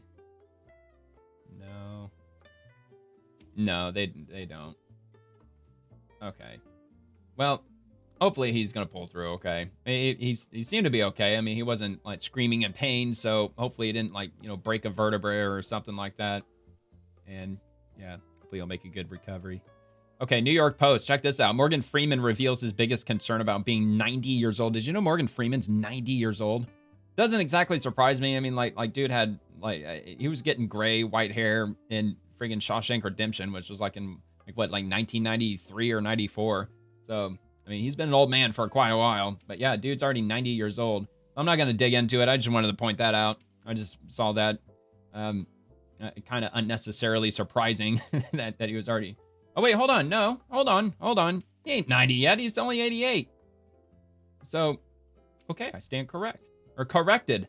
Morgan Freeman turned 88 in June, revealed one of his biggest concerns about turning 90 in a few years. While talking to AARP, the magazine, earlier this month, the reporter asked the actor his thoughts about approaching the milestone. Will I still be playing golf? That's the question, Freeman responded. The Bruce Almighty star. Okay, yeah, whatever. So that was the big question. Was that really the gist of the art? Oh, okay, well, it goes on a little bit, but... Oh, man, where's his hair? He's got no hair. That was on October 31st, 2025. Oh, no, he lost all of his hair. Maybe he's got a part that he's playing. I don't know, maybe not. Wait, was that also this year? No, that was April of 2024. Yeah, I think, like, dude's, like, going for the cue ball look now. Well, about as close to it as you can, like the magic 8-ball, or the 8-ball look.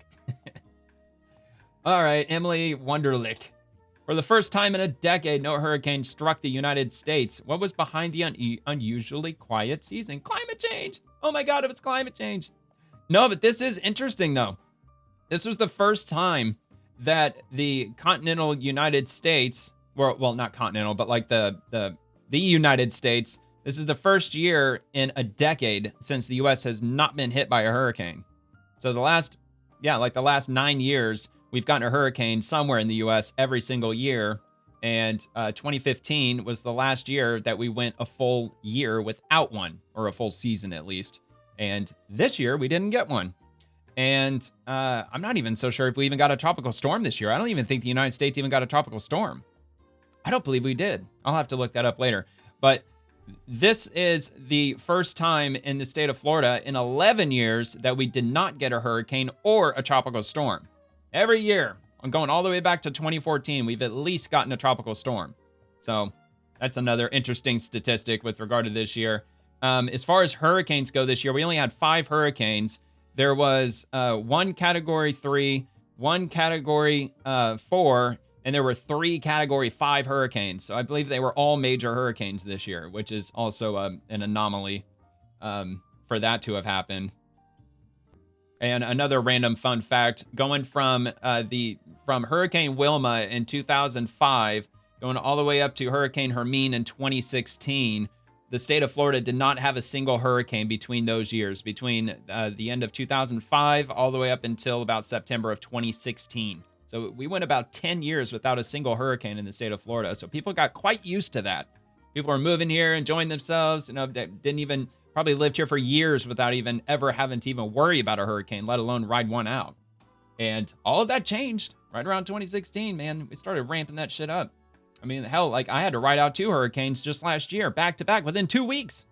We had Hermine, and then we had Milton, just back to back, right here in St. Pete. Okay, so not sure what all they're going to get into with this. Pretty much already covered what I wanted to cover with regard to this, but this is on TampaBay.com. So the 2025 hurricane will still, with all certainty, conclude Sunday without a landfalling storm in the state. Yeah, that ain't happening this year. I think we can put the hurricane season to rest for this year. The official end of the season will come with little fanfare after the National Hurricane Center has gone weeks without watching a tropical storm, which is funny because at the beginning of this year, all of the climate activists and the National Weather Service and all the climatologists and everybody were saying that we were going to have an above average active hurricane season this year, because they say that every year because they have to play into that climate change narrative. So that didn't happen this year. Anyway, this season was not without oddities. No hurricane struck the U.S. for the first time in a decade, and a prolonged lull during peak season meant only 5 hurricanes formed. Yeah, that is unusual. I think on a normal basis, we get at least 9, maybe 8 or 9 hurricanes on average, like just in the Atlantic Basin. Not reaching the United States, of course, but the ones that did were exceptionally strong. The quieter season was much needed in Tampa Bay, where some residents and businesses still recovering from last year's devastating 1-2 punch. Here's a look back. Okay. So over the season, 13 named storms formed, of which 5 became hurricanes and 4 became major hurricanes. Okay, so 4. I thought all 5 of them were. 3 reached Category 5 strength, second only to 2005, which happened to be the year I moved to Florida. Very stupidly of me. That was the most active hurricane season in recorded history at the time until it was broken in 2020. An active hurricane season has 14 named storms, including 7 hurricanes and 3 major hurricanes. All right, I was close. I thought it was 9, but 7. This year's activity mostly matched expectations, said Matthew Rosencrantz. Not so much, dude. I don't know if they were expecting an active one, but they were certainly predicting one, because they always want that. Just like the mainstream news, if it bleeds, it leads. Like the Weather Channel, every time there's a hurricane that spins up the Atlantic, they're desperate. They're crossing their fingers, desperately praying that it hits one of the largest cities and inflicts the maximum amount of damage, because a lot of people are going to tune in to watch on their channel. So yeah, the Weather Channel, they're all about devastation. They love the devastation. So this year's activity mostly matched expectations. Okay, so Rosencrantz leads the team of forecasters that develops the preseason outlook each May. It was at the lower end, but we were within our forecast ranges. Yeah, whatever, dude. No, you weren't. No, you were way low. And if I took the time to look up whatever it was that he published earlier on, I bet he was probably off by probably half a dozen. The center's report published Tuesday highlighted federal forecasters' success predicting a strange season defined by moments of striking contrast. The National Hurricane Center performed exceedingly well when it came to forecasting rapid intensification For some of the more impactful storms, it provided critical decision support for our Caribbean partners, agency administrator Neil Jacobs said in the report. Philip Klotzbach, a meteorologist at Colorado State University, said this hurricane season was highly unusual and ended with above normal activity. I don't know if I call that above normal activity. How many did they say there was? Was it 14? 14, I mean, I would say that would be average, if not a little below average, being 14, but whatever. I mean, they claim to be the expert. But see, like, that's the thing with these scientists these days, these progressive scientists. They just got to be right about everything all the time. Think of it like a slugging percentage in baseball, Klotzbach said. A home run is worth more than a single hit, similar to how a powerful hurricane is worth more than a tropical storm. Oh, is that what they're basing that on? Oh, okay. Well, we had a lower than average amount of named storms this year, but because we got 3 Category 5s, then that absolutely justifies it to be a wildly active hurricane season. No, dude, I do it by the numbers. I don't do it by the intensity. I've never heard the climatologists and weather experts use that method, like where they do a point system where they add. So like we only got 3 hurricanes, but they're all Category 5. So we're going to do 5, 10, 15. So that equals 15, 15 storms equivalency or whatever. I don't know what the hell he's talking about. This season, there may have been fewer hits, but there were some out-of-the-park home runs. For the second year in a row, there was a dearth of activity during mid-season. Last year, several weeks passed with little activity from mid-August to mid-September. Yeah, and I was thanking God for that until Helene and Milton came along. Hurricane Helene knocked the tree down in my backyard, and Hurricane Milton just blasted our house with 100-mile-an-hour winds. Like, thank God we survived that one. A few factors led to this year's lull, like weak waves rolling off Africa, drier air in the Atlantic Ocean, and blasts of storm tearing wind shear, Klotzbach said. Well, in my comment, I reposted this article, and I just simply said that there weren't enough butterflies that were fluttering around in the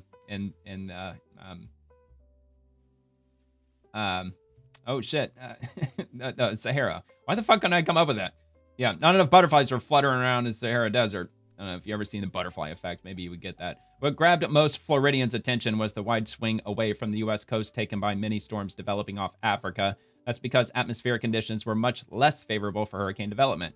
Steering winds often set the table for a season, experts say. That can mean repeated landfalls like the handful of storms that battered the Gulf Coast last year, or a quiet season of fish storms that peter out over open waters. This year, higher than average wind shear over the Gulf deflected storms east. Yeah, of course. Okay, whatever. It goes on and on from there. I mean, hurricane season's over. It's over. We don't have to keep going on about that. NASA universe, from blazing coronas and swirling accretion disks to powerful jets that stretch millions of miles. Dude, it's a lot farther than millions of miles. Try billions of miles. The extreme environments of black holes reveal their presence and their secrets. Get pulled into black hole environments. Explain. Don't mind if I do. I am all about black holes. So this is from NASA Universe. It is a government agency. It's got the gray badge, so I can do this because technically it's the swamp. All right. Anyway, it's a bit long, but I think it's going to be fascinating because black holes are amazing. Things we know of, so dense that even past a certain point, light cannot escape. Even though we can't see inside them, the environments around black holes are brimming with bizarre activity. There can be a corona of hot electrons that occasionally spits out scattered X-rays. There's a bright accretion disk of gas and dust whose light is so warped by gravity, you can see the near and far sides at the same time. Remember the movie Interstellar? It's all true. I can't even begin to wrap my head around this estimate. There can be jets 20 million light years across. That looks like a blazar. That is 140 Milky Ways end definitely a to quasar. End. So if we can't see black holes themselves, we need other ways of understanding them, like these extreme surroundings. That's why NASA continues to create new instruments to decode the chaos. So is there anything common about a black hole environment? Let's break down what we know. How does that process happen? How we know it? Where do you start with this? What am I looking at here? If you look closely, it's a big mess. And why we need to keep the questions coming. This is Black Hole Environments Explained. Yeah, black holes. Not all black holes are the same or even chaotic. So scientists currently categorize black holes into 4 types. There are the ones that we've theorized exist, like tiny primordial black holes, which formed shortly after the Big Bang, and intermediate mass black holes that are sort of missing in the sense that they should be there, but we haven't confirmed sighting. We've observed plenty of stellar mass black holes that are at least 8 times the mass of our sun and the leftovers of supernovae. The most dramatic by far are the supermassive black holes, which are hundreds of thousands to billions of times more massive than our sun. Yeah, I was going to say, like, the scale set up to 1 billion times the mass of the sun. No, they've confirmed one to be 40 billion times the mass of the sun, and they're looking at what was it? It's called a ton. Is it ton 618? It's a ton, and I think it's ton 618. But they believe that thing might be up to 100 billion times the mass of the sun. In fact, insanely they can reach huge. sizes so big, they can span our entire solar system. Yeah, crazy huge. Maybe that's ton. When they're at the no, centers of Cygnus A, okay. galaxies, these monster black holes can become active galactic nuclei, or AGN. They fling a lot of material, and they produce a lot of kinds of light. Oh yeah, quasar, AGN baby. are black holes at their wildest. Jenna Kan researches black holes and their signatures here at NASA Goddard. She agrees that AGN are the drama queens of space. I would call them the divas instead, but when you have an AGN, they want you to notice them as much as possible. So they're singing in every single wavelength they can. But if you're looking at a full galaxy, do you almost just assume that there's a black hole there? Pretty much at this point. When we have a massive galaxy, so something that is like 1 billion times the mass of our sun, we can pretty much safely assume there's going to be a black hole in there. When you get to the especially in low spiral mass galaxies, which are the ones that I like studying the most, we don't know what's going on in them. But when you have a low mass AGN, that light can be easily overshadowed by stars and everything there. So you really need some kind of unambiguous, stars can't mess around with this diagnostic. Where do you start with this, right? You get a map of dots. And these dots mean what? Stars. What we'll do is we'll take a spectra of our galaxy, and if we see highly ionized, high energy features, that's good evidence that there's going to be an AGN there. Would you say that this is the best indicator of a black hole? That is very contentious. There is no one best option, basically. Every single tool that we have right now is fallible in some way. It doesn't work in some environment. Enough talking about this environment like it's all uniform. We need a lesson in AGN anatomy. An AGN can have several different structures. The brightest feature is the accretion disk. Accretion disk.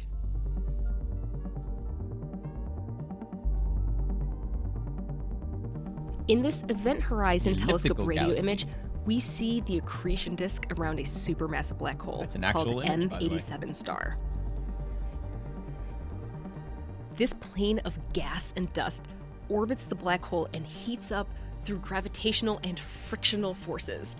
It emits light all the way from radio to X-rays. Above and below the disk, an AGN can have a corona. This superheated plasma of loose electrons emits a lot of X-rays. It's way less dense than the accretion disk, but way hotter. For a long time, scientists wondered how the corona formed, how it was shaped, how it interacted with the rest of the environment. So a recent study with NASA's IXPE telescope shows that the observed coronas likely extend in a plane like the accretion disk and possibly are a lot larger than we previously thought. One of the best methods to learning more about these systems is through analyzing something we call coronal lines. Now, Jenna uses spectroscopy to investigate coronal lines in AGN spectra. Yes, they look like squiggly graphs, but they tell us what elements are present and, more importantly, what isn't present. So a lot of the elements are ionized and are missing their electrons. So these are highly ionized emission lines. 6 electrons have been removed from that iron atom. It's very, very bright in the center, which makes sense. That's the nucleus. That's going to be the brightest there. And then it gets dimmer and dimmer as you go farther out. And they're pretty good evidence to there being an accreting black hole in there, because it takes a lot of energy to even produce the ions that produce this emission. Despite AGN being some of the brightest objects in the universe, they can also sometimes hide behind a dusty torus.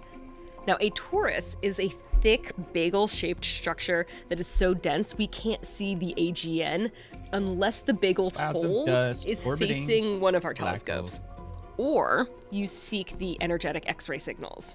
Yeah, X-rays, you can see through it. Now, scientists using NASA's New Star mission, another X-ray telescope, think that as many as 50% of black holes are obscured by a torus. Yeah, These maybe. dusty cloaks can even impact a developing galaxy. A lot of that thick debris will make its way towards the black hole, and if too much of the dust falls towards it at once, it can cause the black hole to sort of cough or burp, and a bunch of material comes out. And a hiccup that is big enough can even slow the rate of star formation. All of that is nothing compared to the achievements could also be a star killer, though, of too. a jet. So remember M87? Here's another image of it taken by our Hubble telescope. See that? That bright line is a black hole throwing a huge jet of particles, moving at nearly the speed of light. It does make you wonder. If black holes gather everything that comes too close, how does it propel particle jets? Cecilia Schirenti, an expert in math, physics, and the wonders of black holes, has some ideas how. So what is going on? Why are they ejecting a lot of things when it seems like what we know is that they suck things up? If you look closely, it's a big mess. If you have never seen it before, you have to imagine that the black hole is in the center. The accretion disk is around it. Kind of think about, the rings of Saturn that are around the planet. You have this big accretion disk around the black hole. And the jet is coming out like that. So you can think of a garden hose, By the way, not all black holes have an accretion disk. Only the black holes that are eating material do. There's a lot of black holes out there that are completely inactive and completely invisible. They're just sitting out in space, especially stellar mass black holes, the smaller ones. And it's spraying out there in the cosmic distances, right? Like really big. The matter in the jet has to be coming from somewhere. So it's coming from the disk. And the question is, how do the particles on the disk, how do they get accelerated, pulled out from the disk, and directed outwards on the jet? So that is the mechanism that people try to study, and we have some ideas of how that works. So we don't know. Because if the black hole is spinning, you can steal a little bit of that rotational energy of the black hole and give it to something else. Cecilia went on to explain that these jets also form because of a black hole's magnetic fields. With the magnetic fields, what happens is that they are stealing a little bit of the energy, the rotational energy from the black hole. This extra energy in the magnetic fields is what it's accelerating the particles in the disk to form a jet. Then it's kind of like the particle accelerators on Earth, where we use magnetic fields for accelerating particles. Well beyond the black hole, the jet, the ionized and the energized particles, the X-rays and such, the gases just continue to spread. Because of their very nature, we will never see beyond a black hole's event horizon. We are doomed to see only the light that surrounds them. But there's still so many questions we can answer with that light. And with each new telescope we build, whether it peers through our atmosphere from the ground or studies the cosmos from space, they give us more clues as to how and why black hole environments behave as they do. All right. Well, there you go. That was very informative, very interesting. Get your learn on. Learn something new every day. A little bit about black holes. So anyway, that's going to do it for this episode. I'll be back with another Swamp on Monday. I'll probably do a video or two this weekend, not sure. But anyway, if you enjoyed the video, please like the video and subscribe to the channel. It would mean a lot to me if you subscribe. And I'll drop a new show every evening, Monday through Friday, covering the swamp and everything in it, the politicians, bureaucracy agencies, everything else. And I post daily episodes on X, so feel free to comment over there too if you'd like. Thank you so much for watching. Hope you have a great rest of your night and a fantastic weekend. And God bless America.